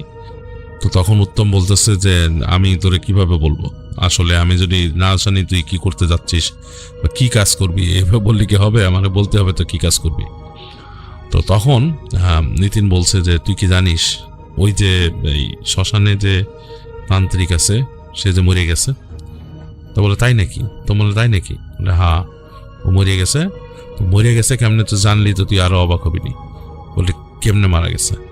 কয়দিন আগে তো তাকে মানুষ কাজ দিয়েছিল কিছু করার জন্যে, তো সে কাজ করতেছিল। তো পরদিন মানুষজন সেখানে যে দেখে যে সে মরে পড়ে রয়েছে, তার ঘাটটা ভাঙা, আর তার সামনে একটা আত খাওয়া মানুষের শরীর পড়ে রয়েছে। তো এটা শুনে উত্তম বেশ থতমত খেয়ে যায়, এবং তার কাছে আসলে সেই সময় এই ধরনের কথা হজম করা বেশ কষ্ট ছিল। তো উত্তম শুনে বলে যে আসলে ব্যাপারটা আসলেই ভয়ঙ্কর, তুই এই কাহিনী তুই পালি কোথায়? বলে আমি তো শুনেছি, আমি তো এখানে যাই, মানুষের কাছ থেকে শুনি, কখনো সাহস করে যেতে পারি নাই, বাট আমার ইচ্ছে ছিল তারে দেখার, কিন্তু তার আগেই বেটা মরে গেল। তো উত্তম বলতেছে যে তো এখন তুই কি কাজ করবি? বলে যে আমাকে যে আমার যে গুরু। বলে তোর গুরু কে? বলে যে আমার গুরু হচ্ছে অমুক একটা গ্রাম, সেই গ্রামের একজন সাধক আছে, বা একজন এরকম কালো জাদুর সাধক সে আছে। তো সে তাকে বলেছে নিতিনকে যে সে যেন এই যে মারা গেছে, এখানে যে তান্ত্রিকটা মারা গেছে, তাকে নাকি মাটিতে পুঁতে ফেলা হবে, তাদের তান্ত্রিকদের নিয়মে মাটিতে পুঁতে রাখা হবে। তো নিতিন যেন তার একটা লগ্ন আছে, তাদের একটা লগ্ন বলেছে, সেই লগ্নে যে সেই তান্ত্রিকের বাঁ পাঁজর কেটে একটা হাড় নিয়ে আসতে হবে তাকে, এবং সে যদি সেটা করতে পারে সেই লগ্নের মধ্যে, তাহলে নিতিন বিশেষ ক্ষমতার অধিকারী হয়ে যাবে এবং তান্ত্রিকের যে ক্ষমতা ছিল সেই ক্ষমতার অধিকারী হবে নিতিন। তো নিতিন এটা শোনার পরে এটা সে করতে পারবে কিনা, বা তার আদৌ সাহসটা হচ্ছে কিনা, বা সে আসলে মনে মনে বেশ ভীতু হয়ে গিয়েছিল কাজটা করতে পারবে কিনা, তার এতটা সাহসে কুলাচ্ছিল না। তো সেই বিষয়ে সে উত্তমের পরামর্শ নিতে আসে। উত্তম তাকে বলে যে তুই যদি এটা আসলে মানে করতে পারিস, তোর এত বড় সাহস হওয়ার কথা না, আর যদি তুই এটা করতে পারিস তাহলে মনে করবি যে তুই একটা কিছু করেছিস, কিন্তু তুই কিন্তু এই রাস্তার থেকে আর ফিরে আসতে পারবি না, কারণ এটা একটা বড় রকমের ভয়ঙ্কর ব্যাপার তুই করতে যাচ্ছিস। তো নিতিন চুপ করে থাকে, কিছু বলে না। তো তারা অনেকক্ষণ বসে থাকে এবং তাদের কথাবার্তা আর বেশি এগোয় না।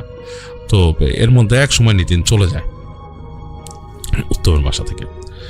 তো উত্তম অনেকক্ষণ রাত্রেবেলা, সে ওই দিন তার আসলে ঘুম আসতে চায় না, অনেক রাত পর্যন্ত সে জেগে থাকে এবং বৃষ্টি হচ্ছে রাতের বেলা এবং সেই বৃষ্টির শব্দ শুনছে এবং তার একটু ভয় ভয় লাগতে থাকে। এবং ভয় পাওয়ার মূল কারণটা হচ্ছে সেই যে শ্মশানের যে তান্ত্রিকের মৃত্যুর বর্ণনা সে শুনেছে, তার কাছে বেশ ভয় লেগেছে যে তার ঘাড় মটকানো এবং তার সামনে একটা আধ খাওয়া মৃতদেহ, এবং মানে জিনিসটা কিসে খেয়েছে এটাও আসলে কিন্তু ক্লিয়ার করে বলা হয়নি। তো ব্যাপারটা শুনে কিন্তু সে বেশ ভয়ে থাকে। তো এরকম সময় উত্তম তার বন্ধুকে নিয়ে একটু কনসার্ন থাকে যে এই নিতিন এতটাই পরিবর্তন হয়ে গেল, ঠিক আছে ভূত প্রেত জাদু টোনা ভালোই লাগে শুনতে, এবং তার কাছেও বেশ ইন্টারেস্টিং ছিল যে ক্ষমতাবান, মানে সেই সময় সেই যে আগের আমলটা, সেই সময় গ্রামে কিছু কিছু মানুষ কালো জাদু করতো এবং সেসব কালো জাদুর মানুষকে অনেকে ভয়ে এড়িয়ে চলতো। তো এই ব্যাপারটা তারা যেহেতু কেবল তরুণ হয়েছে, তাদের মধ্যে বেশ ফ্যান্টাসির মতো কাজ করতো, কারণ তখনকার সময় কিন্তু এত মানে বেশি টেকনোলজিক্যাল জিনিস তো কিছুই ছিল না, তখন এত বেশি সময় কাটানোর ব্যাপারও ছিল না, আর যাদের মাঝে শিক্ষার ব্যাপারটা এত বেশি ঢোকেনি, তারা কিন্তু আসলে এই ব্যাপারগুলো নিয়ে বেশ ইন্টারেস্টেড হয়ে থাকতো। তাদের মূল ব্যাপারগুলোই ছিল কিভাবে কোনো খেলায় নাম করা যায়, বা জাদুটোনা করা যায়, বা ভৌতিক ব্যাপারে আগ্রহ ফিল করা যায়, অথবা মানে এইসব ব্যাপারগুলোতেই তাদের আসলে মূল আগ্রহ ছিল। তো যাই হোক, উত্তম বেশ বন্ধুকে নিয়েও টেনশন পড়ে, কারণ বন্ধুকে সে চেনে ডান পিঠে একটা বন্ধু হিসাবে, যে তার সাথে ঘোরাফেরা করে, আড্ডাবাজি করে, ভৌতিক ব্যাপারে আলাপ করে, তারা বিভিন্ন এই ধরনের ব্যাপারগুলো, কোথায় কোন জাদুকর আছে, কোথায় ওঝা আছে, এসব ব্যাপারে আগ্রহ ফিল করে। এবং সেখান থেকে হঠাৎ করে বন্ধুর এইরকম পরিবর্তন এবং একসময় কালো জাদুর মানে একটা বিশেষ ক্ষমতা অর্জনের চেষ্টা এবং এত ভয়ঙ্কর উপায়, এগুলো তার কাছে আসলে বেশ নাড়া দিয়ে যায়। যাই হোক, উত্তম আস্তে আস্তে ওই দিন ঘুমিয়ে পড়ে। তো এরপরে বেশ অনেক দিন সে নিতিনকে দেখে না, নিতিনকে সে দেখতেই পায় না। তো নিতিনের সাথে তার দেখা নেই, প্রায় মাসখানেক হয়ে যায়, এরকম একটা অবস্থা। তুই সে মনে মনে চিন্তা করে নিতিনের কি হলো, সে কি উল্টাপাল্টা কিছু করতে গিয়ে কিছু হয়ে গেল, এরকম কিছু। তো একদিন সে এরকম খুঁজতে খুঁজতে নিতিনের বাড়িতে যায়। নিতিনদের বাড়িটা ছিল আসলে, নিতিনটা খুব একটা অবস্থা সম্পন্ন ছিল না, তাদের বাড়িতে আসলে তাদের সেই বেড়ার ঘর এবং উপরে ছন দেওয়া, মানে এরকম একটা বাসা। তো সে খুঁজতে খুঁজতে নিতিনের বাসায় যায়। বাসায় গিয়ে সে দেখতে পায়, এবং নিতিনের বাসার মধ্যে আসলে নিতিনের বাবা ছিল না, এবং তারা একটু হতদরিদ্র পরিবারের ছিল। তো সে গিয়ে দেখতে পায় তাদের বাড়ির যে মূল অবকাঠামোর মধ্যে আরও জীর্ণদশা, যা দেখেছিল তার থেকেও জীর্ণদশা, এবং বাসার যে পাশের যে একটা তাদের রান্নাঘরের মতো ছিল, সেখানে কোনো ছাউনি টাউনি নেই, জাস্ট চুলাটা আছে, এবং সেই ছাউনি টাউনিগুলো সে দূরে দেখতে পায় তাদের ঘর থেকে, মানে তাদের মূল যে কম্পাউন্ডার থেকে দূরে শেষ মাথার দিকে সে ছাউনি দিয়ে একটা ঘরের মতো তৈরি করা। তো উত্তম হেঁটে হেঁটে সেদিকে চলে যায়, একদম শেষের দিকে গিয়ে সে উকি ঝুঁকি দেখা, ওকে দেখতে পায় না। তখন সে ভেতরে দেখে কেউ একজন বসে আছে।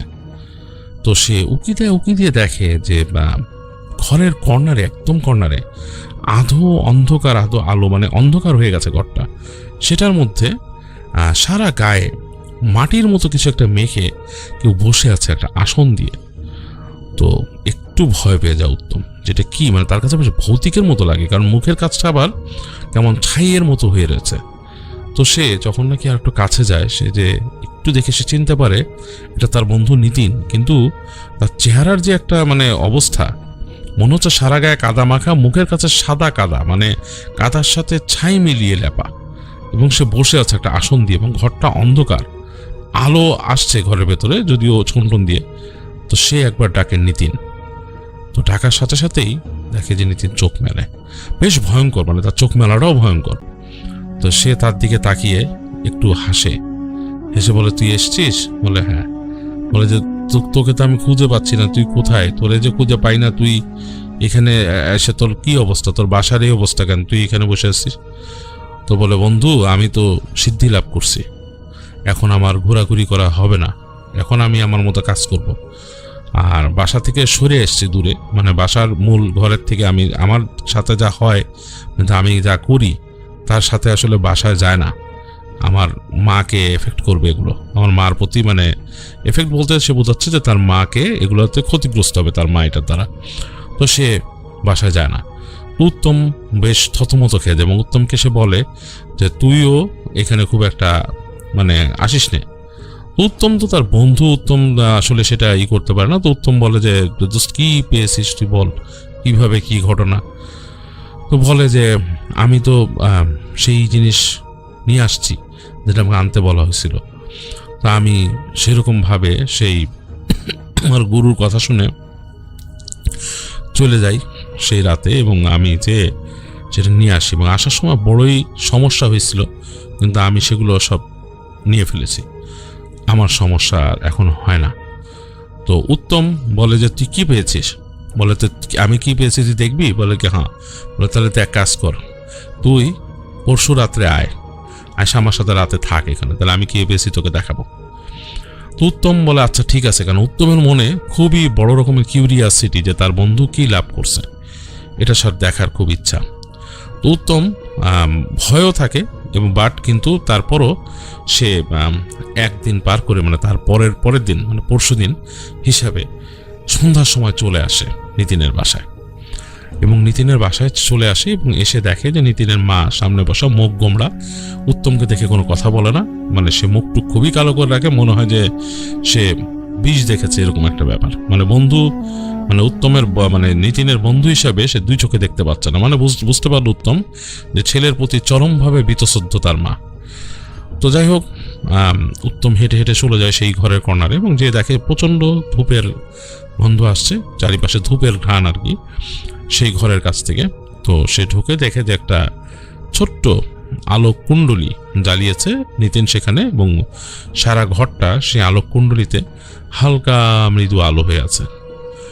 তো উত্তম হেঁটে যায়, যে দেখে যে সেই আলোর পাশে নিতিন বসা, এবং একই রকম সেই গায়ের মধ্যে সেইগুলো মাখা, এবং তার পাশে এক লোক বসে আছে। যে লোক বসে আছে সে তাদের গ্রামেরই কোনো এক লোক, এবং উত্তমের কাছে চেনা লাগে। তো উত্তমকে দেখে সেই লোকটা বিরক্ত বোধ করে, নিতিন হাত উঁচা করে তাকে আশ্বস্ত করে। তো তাকে দেখে, উত্তমকে দেখিয়ে দেয় রুমের একটা পাশে বসতে। উত্তম বসে, তো দেখে যে ওই লোকের সাথে লোকটা কানে কানে কিছু বলে নিতিনকে, এবং নিতিন শুনে বলে যে মানে মাথা নাড়ে যে কিছু একটা হবে এরকম একটা ব্যাপার। তো তাকে আবার হাত দিয়ে বলে চলে যেতে। তো সেই লোক চলে যাওয়ার পরে ঘরে শুধু উত্তম আর নিতিন বসা, এবং তাদের সামনে সেই ছোট অগ্নিকুণ্ডটা জ্বলছে, এবং নিতিন বসে আছে, উত্তমও বসে আছে। তো উত্তম তাকে জিজ্ঞেস করে যে কি ব্যাপার কি? তো নিতিন বলে হাত দিয়ে তাকে দেখে চুপ করে থাকতে। উত্তমও বসে আছে। তো ঝিম ধরে বসে থাকতে থাকতে অনেক সময় পার হয়ে গেছে, এবং একটা সময় উত্তমের কাছে মানে বেশ বোর্ড লাগা শুরু করে। সারা ঘরে শুধু সেই আলো এবং ধূপের গন্ধ, একসময় তার মাথা ধরে গেছে। তো সে ভাবছে যে আমি কতক্ষণ এখানে এভাবে বসে থাকবো, এটা কি আননেসেসারি। তো তখনই কিন্তু মোটামুটি বেশ রাত হয়ে গেছে, মানে কয়েক ঘন্টা পার হয়ে গেছে। হঠাৎ করে সে দেখলো যে তার বন্ধু বিড়বিড় করে কি মন্ত্র পড়া শুরু করলো, এবং সেই মন্ত্রের কণ্ঠটা এতটাই মানে ভারী ছিল, তার কাছে অবাক লাগা শুরু করে। এবং এক পর্যায়ে সে বুঝতে পারে যে মন্ত্রটা তার বন্ধুর একদম বুকের ভেতর থেকে আসছে গমগমে কণ্ঠে। উত্তমের কাছে কিন্তু বেশ বেশ ভয় লাগা শুরু করে। সে মানে চিন্তা করে যে এখানে কি হচ্ছে। তো তার বন্ধু বারবার মন্ত্র পড়ছে, আর মন্ত্র পড়ার পরে টেনে একবার একটা শব্দ করছে, মানে বুকের ভেতর থেকে এক নাগাড়ে শব্দ দিয়ে একটা শব্দ করছে, জুম করে একটা শব্দ করছে। এবং এক পর্যায়ে সে দেখলো তার বন্ধু চোখ উপর দিকে তুলে একদম চোখ উপর দিকে তুলে ফেললো এবং সে দুই হাত একটা ভঙ্গি করে সে বসলো এবং বেশ ভয়ঙ্কর একটা ভঙ্গি, এবং তার কাছে যেন মনে হলো সামনের যে অগ্নিকুণ্ডটা জ্বলছিল সেটা নিভু নিভু হয়ে গেল, হঠাৎ করেই যেন নিভু নিভু হয়ে গেল। এক সময় সে আগুনটা নিভে প্রায় কয়লাতে চলে গেল, শুধু কয়লাগুলো জ্বলছে এবং কয়লা মাঝে মাঝে জ্বলে জ্বলে উঠছে, আবার নিষ্প্রভ হয়ে যাচ্ছে, ডিম হয়ে যাচ্ছে, কয়লা জ্বলছে নিষ্প্রভ, এবং কয়লা যখন একটু জ্বলে উঠছে তখন তার চারিপাশের আলোতে একটু দেখা যাচ্ছে, এবং সেই আলোতে তার বন্ধু নিতিনকে তার কাছে বেশ ভয়ঙ্কর মনে হচ্ছে, কারণ তার সারা শরীরে কাদা এবং মুখের কাছে সাদা কাদা টাইপের ছাই মাখা। তো তার বন্ধুকে সে শুনছে যে কেমন একটা কণ্ঠে সে ডাকছে, কেমন করে জানি একটা বড় বড় টান দিচ্ছে গলা দিয়ে। তো তার সারা শরীর কেঁপে উঠেছে, মানে উত্তম আসলে কিছু ভাবতে পারছে না, সে আসলে এমনই ভয় পেয়েছে। তাদের ধর্মমতে মন্ত্র আছে, গায়ত্রী মন্ত্র, সেটা পড়া শুরু করে মনে মনে, এবং সে মানে তার হুঁশ কমে যাচ্ছে। তো সে হঠাৎ করে ফাইন্ড আউট করে যে সেই রুমের যে দরজা, সেই ঘরের যে দরজা, সেটা দিয়ে কুঁজো হয়ে, মানে সেই যে হালকা আলো সেটা সে দেখছে কুঁজো হয়ে কি একজন ঢুকছে, মনে হচ্ছে হামাগুড়ি দিয়ে, এবং আলোটা যখন নাকি একটু বেড়ে উঠছে তখন আর একটু স্পষ্ট হচ্ছে, কালো কুচকুচে দুটো হাত এরকম ঢুকলো হামাগুড়ি দিয়ে, বড় বড় আঙুল সেখানে, এবং সেই হাতের মাঝে সাদা শাখার চুড়ি পরা, এবং সে খেয়াল করলো স্বাভাবিক মানুষের হাত না, কোনো দুটো মেয়ে মানুষের হাত, এবং স্বাভাবিক না, বেশ শীর্ণ দুটো হাত। এবং একটু পরে সে আরও খেয়াল করলো শরীরের অনেকটা ঢুকে এলো ঘরের ভেতরে হামাগুড়ি দিয়ে, এবং সেই মেয়ে মানুষটা যে ঢুকেছে তার মাথায় জটা চুল কুচকুচে কালো জটা চুল, এবং সেগুলো মনে হচ্ছে মাটিতে পড়ছে চারিপাশে, এবং মানে সেটা বোঝার মতো না, আসলে চেহারা দেখা যাচ্ছে না, মাথাটা দেখা যাচ্ছে, চুলগুলো এরকম ঝুঁকে পড়ছে মাটির দিকে, এখন সে হামাগুড়ি দিয়ে ঢুকছে, এবং হাত দুটো যথেষ্ট লম্বা, যার দেখে মনে হলো এই হাতের মালিকের উচ্চতা নেহাত 6 থেকে 7 ফিটের কম না, এবং হামাগুড়ি দিয়ে এগিয়ে আসছে তাদের সেই অগ্নিকুণ্ডর দিকে। তো যতই সেই মূর্তিটা এগিয়ে আসতে থাকলো অগ্নিকুণ্ডর দিকে, ততই যখন কয়লাগুলো জ্বলে উঠছে, মানে কাঠ কয়লাগুলো একটু জ্বলে উঠছে, ততই সে সেই মূর্তিটাকে দেখতে পাচ্ছে। কালো কুচকুচে দুটো হাত, এবং হাতের মধ্যে শাখার চুড়ি পরা, মাথার যে জটা বাঁধার চুল নেমে এসছে নিচ পর্যন্ত, এবং পেছনের দিকে মনে হচ্ছে সাদা শাড়ির অংশ দেখা যাচ্ছে। এবং এক সময় সে পা দুটো দেখলো, পা দুটো পেছনে বাঁকানো, কালো কুচকুচে পা, এবং পা দুটো পেছনে বাঁকানো, মানে পায়ের পাতা যে দুটো ছিল সেটা সোজা না, দুটো বাঁকানো পায়ের পাতা, এবং সেটা ঢুকছে, এবং বাঁকানো পায়ের পাতাগুলো মনে হচ্ছে পেছনের দিকে মানে লটপট করছে, কারণ সেগুলো পেছন দিক ফিরে আসছে, মানে সে যে হামাগুড়ি দিয়ে আসছে পাটা বাঁকানো উল্টো দিকে, এবং পায়ের পাতাগুলো কেমন জানে মানে মানে মানুষ যেমন লটপট করে কোনো কিছু, যেহেতু এটা মাটিতে ভর করছে না, মনে হচ্ছে এরকম কাঁপছে। তো এই দৃশ্য মানে দেখে উত্তমের মানে মনে হচ্ছে যে তার হৃদস্পন্দন থেমে যাবে, তার হার্ট অ্যাটাক হবে, সে আসলে কিছু ভাবতে পারছে না, ভয়ে কুকুরে সে পাশের যে তাদের যে বেড়া ছিল ঘরের সেটার সাথে সে লেপটে যাওয়ার চেষ্টা করলো। তো সে দেখলো হামাগুড়ি দিয়ে সেই যে মূর্তিটা কাছে চলে এলো অগ্নিকুণ্ডের, এবং উত্তম যে ভয় পাচ্ছিল, নিতিন তা দেখে মনে হলো খ্যাক খ্যাক খ্যাক খ্যাক করে হেসে উঠল, এবং উত্তম মানে তখনই মূর্ছা যাওয়ার মতো অবস্থা, উত্তমের আর কিছু খেয়াল নেই ঠিক মতো, সে শুধু দেখলো অগ্নিকুণ্ডর কাছে এসে সেই যে মূর্তিটা যে ঢুকলো হামাগুড়ি দিয়ে, সে মুখটা তুললো উপর দিকে, এবং মুখটা ভয়ানক একটা মহিলার মুখ, মনে হচ্ছে তার চোখের মণিটা পুরো সাদা, এবং তার সারা মুখে অসংখ্য দাগ, কালো কালো দাগ, এবং সে হাসছে। তার যে হাসিটা মানে মনে হচ্ছে যে হাসিটা খুব আনন্দ পেয়ে হাসছে। এই দৃশ্য দেখার জন্য উত্তম মোটেই মানে তৈরি ছিল না। উত্তমের আসলে সে সময় পুরো সেন্স চলে যায়। উত্তম মানে আসলে সে বেহুশ হয়ে গিয়েছে না অন্য কোনো ঘোরে চলে গিয়েছে তার খেয়াল নেই। সে বারবার নাকি ওই দৃশ্যটাই দেখছিল চোখের সামনে। যাই হোক, এক সময় তার কিছু মনে নেই। তখন তার যখন হুঁশ ফেরে তখন সে নিজেকে সেই ঘরেই আবিষ্কার করে, কিন্তু সেখানে ঘটা করে হ্যারিকেন জ্বলছে এবং বেশ আলো জ্বলছে। সেই যে অগ্নিকুণ্ড ছিল সেখানেই বেশ কাঠ গুজে দেয়া, বেশ আলো জ্বলছে, বেশ আলো ঘরের ভেতরে। এবং তার বন্ধু নিতিন, এবং সে নিতিনের চেহারার মাঝে তখন আর সে ছাইয়ের দাগ নেই, সে বেশ হাসি খুশি টাইপের। সে তাকে বলে, কিরে ভয় পেয়েছিস? বলে তখন চুপ করে আছে উত্তম, চুপ করে কিছু বলতে পারে না। নিতিন বলে, তোকে তুই যা দেখছিস এই একটু আগে, বা তুই এই যে ঘন্টাখানেকের মতো তুই মনে হয় বেহুশ ছিলি, তো তার আগে যা দেখছিস সেটাই আমি পেয়েছি, সেটাই আমার একটা বিশেষ ক্ষমতা। আমি যা বলি তাই করে দেয়, এবং আমি একটা বিশেষ কাজে ডেকেছিলাম তারে, সে আমার একটা কাজ করে দিয়ে গেছে, কাজ করতে দিয়ে গেছে, এবং এইরকম কাজ আমি করতে পারি। তো তুই দেখেছিস, এখন তুই এগুলো নিতে পারিস না, তুই আসলে আমার এখানে বেশি একটা ঘোরাঘুরি করিস না, আর তোর যদি কোনো দরকার হয় আমাকে বলিস, আমি তোরে সেই কাজ করে দেবো, কোনো অসুবিধা নেই। আর তোর বন্ধু এখন অনেক ক্ষমতাবান, আমি ইচ্ছে করি তোর কাছে যাই না, তোর যদি মানে কোনো দরকার পড়ে তো আমাকে জানাইস, আর আসতে ইচ্ছা করলে আসিস, দেখা করতে ইচ্ছা করলে দেখা করিস। যা এখন ঘুমায় যা, ঘুমায়, রাত্রিবেলা আর কি যাবি বাসায়, তুই তো ভয় পেয়েছিস। এগুলো বলে তাকে মোটামুটি নিতিন তাকে মোটামুটি মানে বেশ কাইন্ড অফ বন্ধু হিসাবে উপহাসই করে। তো উত্তম আসলে ভয়ে আর তখন নড়তে পারে না, উত্তম তার ঘরেই আসলে ঘুমিয়ে যায়। এবং পরে উত্তম দিনের বেলা উঠে তার বাসায় চলে যায়, এবং তার কাছে পুরোটাই দুঃস্বপ্নের মতো লাগে এই স্মৃতিটা, যে সে যা দেখেছিল। তো যাই হোক, এর পরের ঘটনা, তা অনেক দিন চলে গিয়েছিল। তার বন্ধু নাকি সেখানে একজন বড় অ্যাকচুয়ালি একজন জাদুকর হিসেবে পরিচিত হয়ে গেছিল তাদের গ্রামে, এবং অনেকেই তার দ্বারা অনেক রকম চিকিৎসা নিত, অনেক কিছু করাতো। তো এরকম ব্যাপার। তো পরবর্তীতে অনেক দিন পরে হঠাৎ করে একদিন একটা ঘটনা ঘটে। তার যে বন্ধুকে তাদের বাড়িতে পাওয়া যায় মৃত অবস্থায়। মানুষ আবিষ্কার করে যে তার বন্ধুকে তাদের ঘরে নাকি ঘাড় ভাঙা অবস্থায় পাওয়া যায়, যে নিতিনের ঘাড় টুইস্টেড অবস্থায় নিতিনকে পাওয়া যায় তার ঘরে। তো এটা নিয়ে অনেকে বলা বলি করে যে কিভাবে মরল, কিভাবে কি। তো যেদিন নিতিন মারা গিয়েছে তার পরদিনই মানে ওই দিন সন্ধ্যা থেকেই ওই গ্রামেরই একটা ছেলে ছিল, সেই বাসার কাছাকাছি থাকতো তারা, পলাশ নামে একটা ছেলে, তাকে সে নিখোঁজ হয়ে যায়।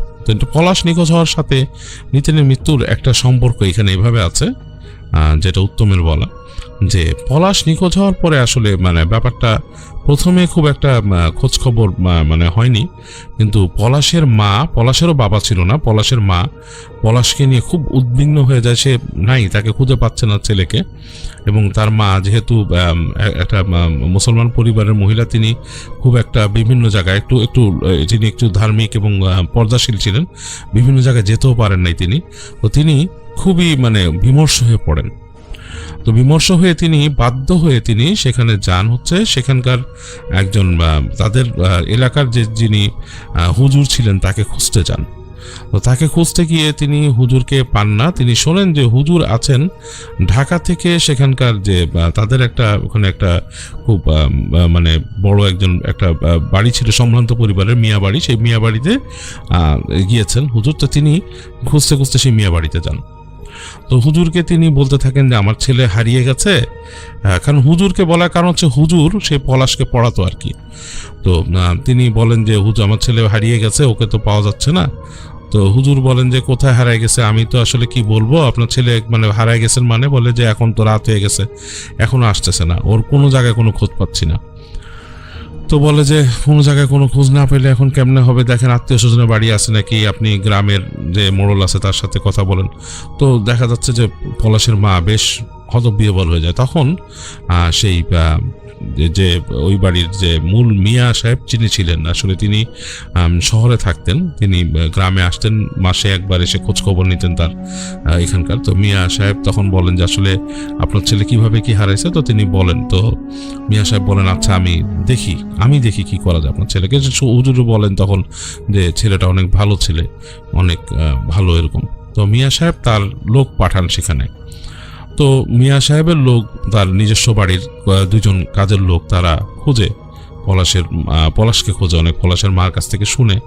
এবং আসলেও পলাশকে তো তিনি আগে একটু খুঁজেছেন, মানে তার পরিচিত জায়গায় কোথাও পাওয়া যায়নি। তো মিয়া সাহেবের যেই লোক তারা পলাশকে খুঁজতে খুঁজতে সেই নিতিনদের বাড়ি থেকে বেশ খানিকটা দূরে একটা বড় গাছ ছিল, পুরনো অসত্য গাছ, এবং সেই গাছের ওপরে তাকে বসা অবস্থায় পায় এবং সে সেখানে বসে হাসছে, খিলখিল করে হাসছে সেখানে।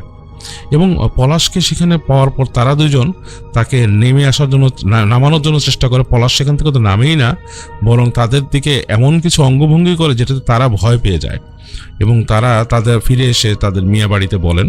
এবং হুজুর একটু ইতস্তত করছিলেন সেখানে যাবেন কিনা। মিয়া সাহেব নিজে হুজুরকে নিয়ে সেখানে আসেন এবং মিয়া সাহেব যখন সেখানে আসেন, তাদের পরিবারের পুরনো লাঠি ছিল মিয়া সাহেবের পূর্বপুরুষের, এবং তিনি সেই লাঠিটা মানে তাদের পরিবারের সেই যে পূর্বপুরুষ তিনি ব্যবহার করতেন, হাঁটতেন, তিনি খুব পরেশগার ছিলেন। সেই লাঠি নিয়ে মিয়া সাহেব আসেন এখানে এসে এবং গাছের উপর দেখে তিনি আগের থেকেই বলেন, তিনি হুজুরকে বলেন যে এই ছেলেটার উপরে কোনো একটা দোষ লাগছে, দোষটা তাড়াতে হবে। তো তিনি এখান থেকে হুজুরকে বলেন যে আপনি দোয়া পড়া শুরু করেন। তো হুজুর নিজ থেকে দোয়া পড়েন এবং দোয়া পড়তে থাকেন, তিলাওয়াত করতে থাকেন। তখন মিয়া সাহেব তাকে নিজেও দোয়া পড়েন, পড়ে ছেলেটাকে বলে নেমে আসতে। তো ছেলেটা উপর থেকে বেশ হাঁসফাঁস করতে থাকেন। তো মিয়া সাহেব সেই লাঠি দিয়ে কাছাকাছি যে ছেলেটাকে বাড়ি মারেন, উপর থেকে নিচ থেকে বাড়ি দেন, আঘাত করার পরে সেই পলাশ উপর থেকে পড়ে যায় সেখান থেকে। তো পড়ে গেলে পরে সে নাকি বিচিত্র অঙ্গভঙ্গি করতে থাকে। তো তখন দোয়া পড়তে পড়তে মিয়া সাহেব তাকে চেপে ধরেন, হাত চেপে ধরেন এবং হাত চেপে ধরে তার রিচুয়াল, উনি মানে ধর্মীয়ভাবে যেই কাজটা করার, তাকে ওই জায়গায় রুকাইয়া করেন আর কি। তো রুকাইয়া করার পরে সে একসময় বেহুশ হয়ে যায় সেখানে এবং তাকে নিয়ে আসা হয় পলাশদের বাড়িতে। এবং সে হুজুর পলাশদের বাড়িতে এসে মিয়া সাহেব তাকে বলে দেন হুজুরকে যে আপনি এই ছেলের বাড়ি বন্ধ করেন এবং এই ছেলের বাড়িতে তাকে কিভাবে কি পরবর্তী সময়টা সে ভালো থাকবে এরকমভাবে দোয়া দুরুদ পড়ে দিয়ে যান এখানে। তো হুজুর মিয়া সাহেব ইনস্ট্রাকশন অনুযায়ী কাজ করেন এবং মিয়া সাহেব পলাশের মাকে বলেন কোনো সমস্যা হলে আমি আসি, তো আমার কাছে যোগাযোগ করবেন, আমি দেখতেছি ব্যাপারটা কি হলো। কারণ তিনি খুব মানে আসলে মিয়া সাহেব বেশ ব্যাপারটাতে হয়ে যান আর কি, মানে তিনি আসলে বেশ মানে সফট কর্নার্ড হয়ে গিয়েছিলেন, কারণ পলাশকে দেখেছেন যে তারা দরিদ্র ফ্যামিলি এবং তিনি হুজুরের কাছে শুনেছেন যে পলাশ খুব ভালো ছাত্র ছিল। তো যাই হোক, পরবর্তীতে সেই পলাশের নাকি যখন হুঁশ আসলো, সে নাকি রাতের বেলা অনেক ঘুমাইছিল, মানে ডিপ স্লিপ দিয়েছিল, মানে ঘুমাই গেছিল রাত্রেবেলা, তার কোনো আর ছিল না। পরদিন নাকি সে পলাশ বলে হুজুরের কাছে এবং গ্রামের কয়েকজনের কাছে যে সে আসলে কি হয়েছিল তার। সে নাকি পলাশ নাকি ওই দিন বিকালবেলা তার এক বন্ধুর সাথে দেখা করে ফিরতেছিল। তো তখন পথিমধ্যে সন্ধ্যা হয়ে যায় তার, মানে সন্ধ্যা মানে তখন সূর্য ডুবে গেছে, মানে অন্ধকার একটা অবস্থা। তো সে আসতেছিল, একটা খাল ছিল, সে খালের পাড় ধরে। তো সেই খালের থেকে একটু সামনেই কিন্তু সেই অসত্য গাছ যেটার উপরে পলাশকে পেয়েছিল মিয়াবাড়ির লোকরা। তো সেই অসত্য গাছের একটু পরেই হচ্ছে কি বাঁশের সাঁকো, যে বাঁশের সাঁকোতে খাল পার হওয়া যায়। এবং সেই পলাশ শুধু মানে গাছটা পার হয়ে যাবে, তারপরে কিন্তু বাঁশের সাঁকো। গাছের কাছাকাছি আসতে সে দেখে গাছের উপরে একটা ডালের মধ্যে একটা মহিলা বসা, এবং সেই মহিলাটা দুটো পা ঝুলিয়ে রাখছে এবং উপরে বসে আছে, এবং মহিলাটার মুখে একটা হাসি। এবং মহিলাটা পাটা দেখেই দেখছে পলাশ পা দুটো উল্টো, এবং মহিলাটা যে হাসি দিচ্ছে তার দিকে তাকে, হাসিটা দেখে তার পিলে চমকায় গেছে। কারণ মহিলাটা কিন্তু সে বুঝতে পারছে এখান থেকে বেশ লম্বা, এবং সে যেহেতু মোটামুটি স্কুলে যেত এবং মক্তবে পড়তো হুজুরের কাছে, সে কিন্তু আসলে জিনিসটাতে বেশ ভয় পাইছে। সে বুঝতে পারছে এটা স্বাভাবিক কোনো কিছু না, এটা খারাপ জিনিস। তো সে কিছু বুঝে ওঠার আগেই তার কাছে লাফ দিয়ে এসে পড়ে গাছ থেকে। সে মহিলাটা একদম সামনে এসে পড়ে তাকে দুই হাত দিয়ে তাকে এরকম তার দুই হাতে চেপে ধরে, এবং সে তখন একটা সারা শরীরে একটা ঝিমুনি অনুভব করে। তখনও তার একটা সেন্স ছিল। তো সে তখন শুনতে পায় সে মহিলা তাকে বলতেছে যে তুই আমার জন্য এখান থেকে হেঁটে যাবি, যে ওই যে এখান থেকে হেঁটে একটা মানে বাসার কথা বলে ওইখানে যে ওই ঘরের মধ্যে যে তুই একটা হাড় পাবি, একটা হাড়, এরকম একটা হাড় এই মাদুরের তলে আছে, সে হাড়টা নিয়ে আসবি আমার কাছে, যা। তো পলাশ নাকি কোনো রকমের আর তার কোনো কিছু খেয়াল নেই, তার শুধু মনে আছে যে সে হেঁটে চলে গেছে ওখান থেকে, সে সাঁকো পার হয়েছে, সে ওই মহিলার বলা ডিরেকশন অনুযায়ী গেছে এবং যে সে একটা বাসার মধ্যে ঢুকছে, ঢুকে যে একটা কুড়ে ঘরে গেছে, সেখানে যে সে দেখে কেউ নাই, সেখানে দেখে যে কেউ নাই, সারা বাসা ঘরটা ফাঁকা পড়ে রয়েছে এবং ঘরের মধ্যে একটা অগ্নিকুণ্ড জ্বলতেছে, সামনে কাঠ দিয়ে একটা আগুন জ্বালা রাখছে। তো পলাশ সেখানে ঢুকে সেই অনুযায়ী মহিলা যেভাবে বলছে সেই মাদুরের নিচে সে হাত দিয়ে দেখে একটা পুরনো হাড়, এরকম বাঁকানো হাড়। তো সে হাড়টাকে তুলে নিয়ে সোজা আবার চলে আসে এবং তার এতটুকু মনে আছে আবছা আবছা, মানে এই জিনিসটা কিন্তু তার ক্লিয়ার ভিশন নাই, সে তার মনে আছে যে সে আবছা আবছা মানে একটা তার স্মৃতি যে সেভাবে আসছিল একটা হাড় নিয়ে, এবং তারপরে নাকি তার আর কিছু মনে নেই।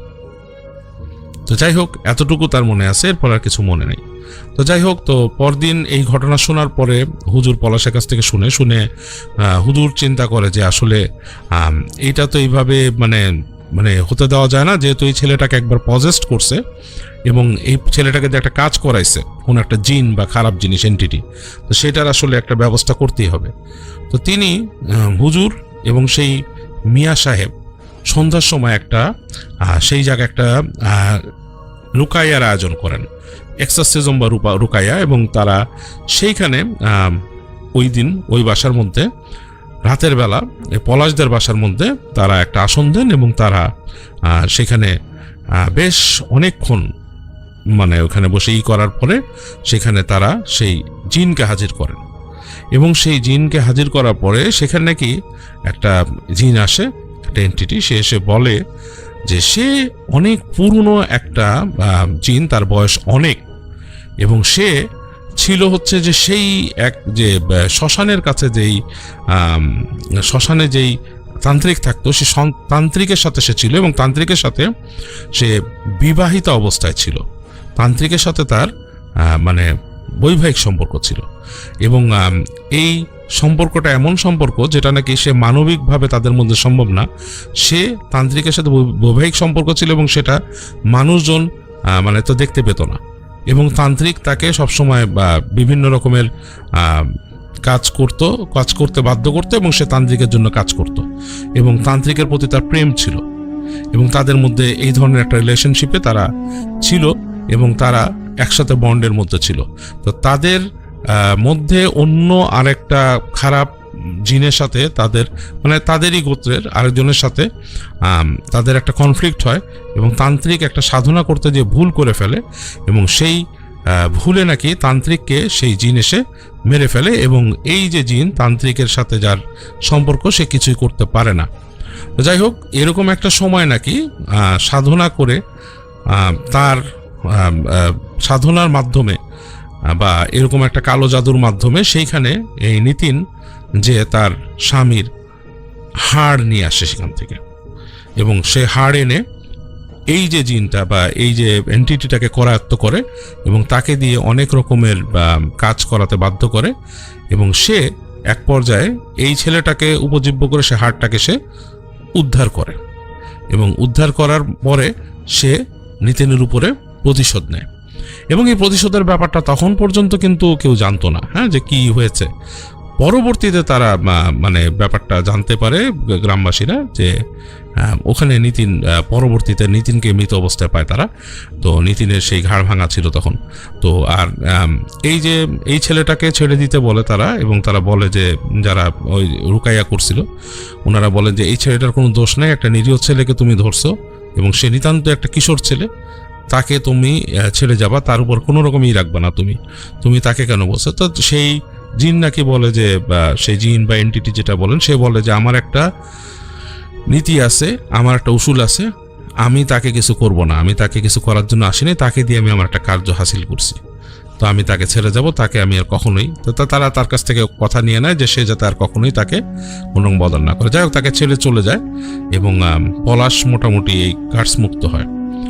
তো এই ব্যাপারটা তাদের ওখানে সবাই তখন জানে এবং সবাই নিতিনের উপরে অনেক অসন্তুষ্টও ছিল, কারণ সে অনেক জাদুটোনা করতো তাদের ওইখানে এবং তাকে নিয়ে মানুষ লিস্ট কনসার্ন হয়। বাট তারপরও তার পরিবার তাকে কোনোভাবে আর কি চেষ্টা করে দাহ করে বা কিছু সম্পন্ন করে। তো উত্তম এই ঘটনাগুলো সব জানে, তার বন্ধুর ঘটনা, এবং সে দেখে, এবং উত্তম ভয় পেত। উত্তম নাকি নিতিনের এই মৃত্যুর পরে উত্তম নাকি প্রায় শুনেছে তার বাসার বাইরে উঠোনে এসে তাকে নিতিন ডাকছে, উত্তম বেরিয়ে আয়, উত্তম আয়, উত্তম তোর সাথে কথা আছে, আয়, তুই তো শুনলি না আমার কথা, এরকম নাকি প্রায় ডাকতো। এবং উত্তম প্রচণ্ড ভয় পেত, এবং সে তখন মানে সেই গায়ত্রী মন্ত্র পড়তে পড়তে সে ঘুমিয়ে যাওয়ার চেষ্টা করত। তার জ্ঞান চলে যেত, মানে এমন হতো সে অজ্ঞান হয়ে যেত, এবং তার পরিবার তাকে নিয়ে খুবই ভীত ছিল। এবং পরবর্তীতে উত্তমরা চলে যায় সেখান থেকে, সরে যে অন্য জায়গায় চলে যায় মুভ করে, এবং এইভাবেই উত্তমের জীবনে অনেক সময় পার হয়ে গেছে। এবং সে যখন ওই এলাকা থেকে তারা সরে গেছে, সে নাকি আর তখন তার বন্ধুর সেই ডাক শোনেনি, বাট সে মাঝে মাঝে স্বপ্নে দেখতো তার বন্ধু নিতিনকে। তো এই ছিল সেই উত্তম বা উত্তম কাকার বলা কাহিনী এবং সুমনকে বলা কাহিনী। উত্তম কাকা বলেছিল সুমনকে নৌকার উপরে বসে, এবং এই সেই ভয়ের কাহিনী, এবং আমার কাছে বেশ ইন্টারেস্টিং লেগেছে। এবং আমি কাহিনীটা কিভাবে উপস্থাপন করতে পেরেছি জানি না, কাহিনীটা আসলে আমার নিজেরও মানে বিভিন্নভাবে বুঝতে গিয়ে, রিলেট করতে গিয়ে বেশ বেগ পেতে হয়েছে। বাট আমি শেষে মানে অবশেষে শেষে মানে জিনিসগুলো, খণ্ডচিত্রগুলোকে মোটামুটি গুছিয়ে আমার মাথায় এনে আমি আপনাদের সামনে প্রেজেন্ট করলাম।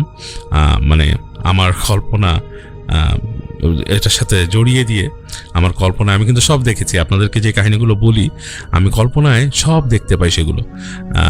আমি যখন কোনো কাহিনী কারো কাছ থেকে শুনি বা পড়ি, আমার মাথায় সেগুলো ঠিক একটা, আমরা যেমন গল্পের বই পড়লে যেরকমভাবে একটা প্লট মাথার মধ্যে ঢুকে যায়, সেইভাবে আমি কল্পনা করে ফেলি, এবং সেটাই আপনাদের কাছে আমি শেয়ার করি। যাই হোক, আমি চেষ্টা করেছি আমার মতো করে শেয়ার করতে, আশা করি আপনারা এনজয় করেছেন, আপনাদের ভালো লেগেছে।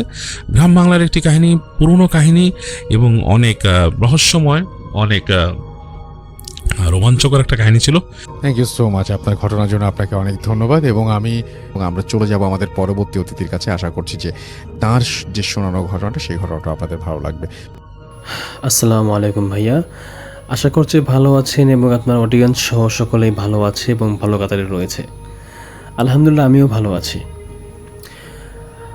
রাতের নীরবতা যখন সব দিকে গিলে খায়, চারপাশের বাতাস যখন অদ্ভুতভাবে ঠান্ডা হয়ে ওঠে, ঠিক সেই সময় অন্ধকারে লুকিয়ে থাকা এক অদেখা ছায়ারা জেগে ওঠে। মানুষ ভাবে রাত শুধু ঘুমানোর সময়, কিন্তু রাতের আছে নিজের একটা অভিশপ্ত ইতিহাস, যেখানে কিছু গল্প কখনো আলো পায় না, কিছু কান্না কখনো শ্রোতা পায় না, আর কিছু আত্মা কখনো মুক্তি পায় না বা আজও মুক্তি পায়নি। আজকের গল্পটি তেমনই এক হারিয়ে যাওয়া আত্মার, যে নিজের কষ্ট, নিজের প্রতিশোধ আর নিজের অশান্তি নিয়ে আজও ঘুরে বেড়ায়, মানুষের চোখের সামনে কিন্তু অদেখা, মানুষের কানে কাছে কিন্তু অশ্রুত। আমি আবারও সবাইকে সতর্ক করে দিচ্ছি, এই গল্প শোনার পর আপনাদের ঘরের কোণাগুলো হঠাৎ করে অন্ধকার মনে হতে পারে। আয়নার সামনে দাঁড়ালে মনে হতে পারে কেউ আপনার পেছনে নিঃশ্বাস ফেলছে, আর জানলার কাছে অকারণে ঠক ঠক শব্দ, হয়তো আরও অকারণ লাগবে না। যদি সাহস থাকে তাহলে চলুন শুরু করি আজকের ভয়ঙ্কর ভূতের কাহিনী। ঘটনা ঘটেছে চাঁদপুর কুমিল্লা রোডের পাশে ছোট একটা সরকারি হাসপাতালে। সেখানে কাজ করত ড্রাইভার শামসুল। চুপচাপ অল্পভাষী মানুষ, কিন্তু তার হাড় কাঁপানো অতীত আছে।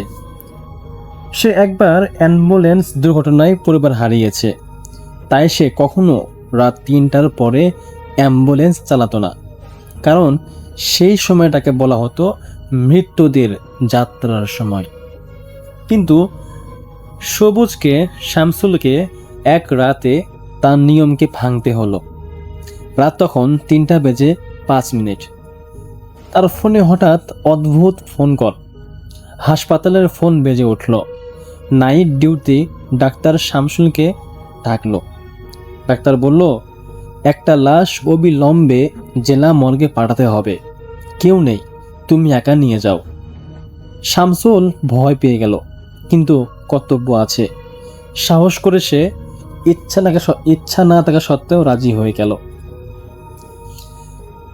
লাশের বিবরণ যা দেখে সবাই স্তব্ধ, কেননা লাশটার পরিচয় পাওয়া যায়নি। একটা হুডি পরা যুবক, মুখ পুরো ব্যান্ডেজ জড়ানো, শুধু একটা চোখ দেখা যাচ্ছে, সেটা লালচে, যেন অদ্ভুত, চোখটা জ্বলে ওঠা।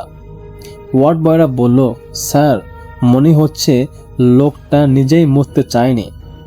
লাশ তোলার সময় স্ট্যাচারটা নিজে নিজে নড়ছিল। শামসুল নিজেকে শক্ত করে বলল, এটা আমার মাথার খেলা, মনের ভুল। অ্যাম্বুলেন্স ওঠার পর শুরু হলো।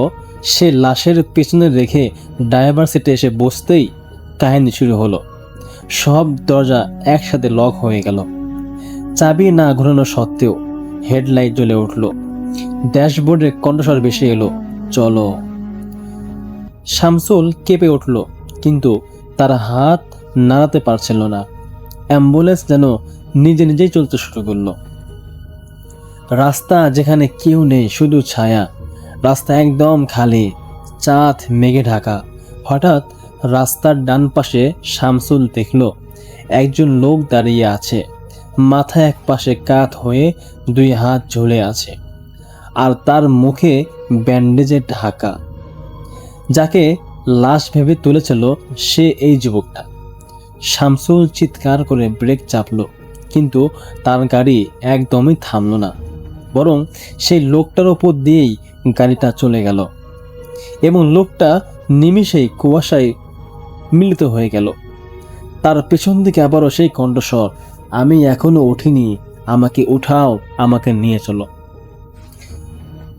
শামসুল পেছনে তাকালো। লাশটা আরও স্ট্রেচারে শুয়ে নেই, বরং ধীরে ধীরে বসে আছে।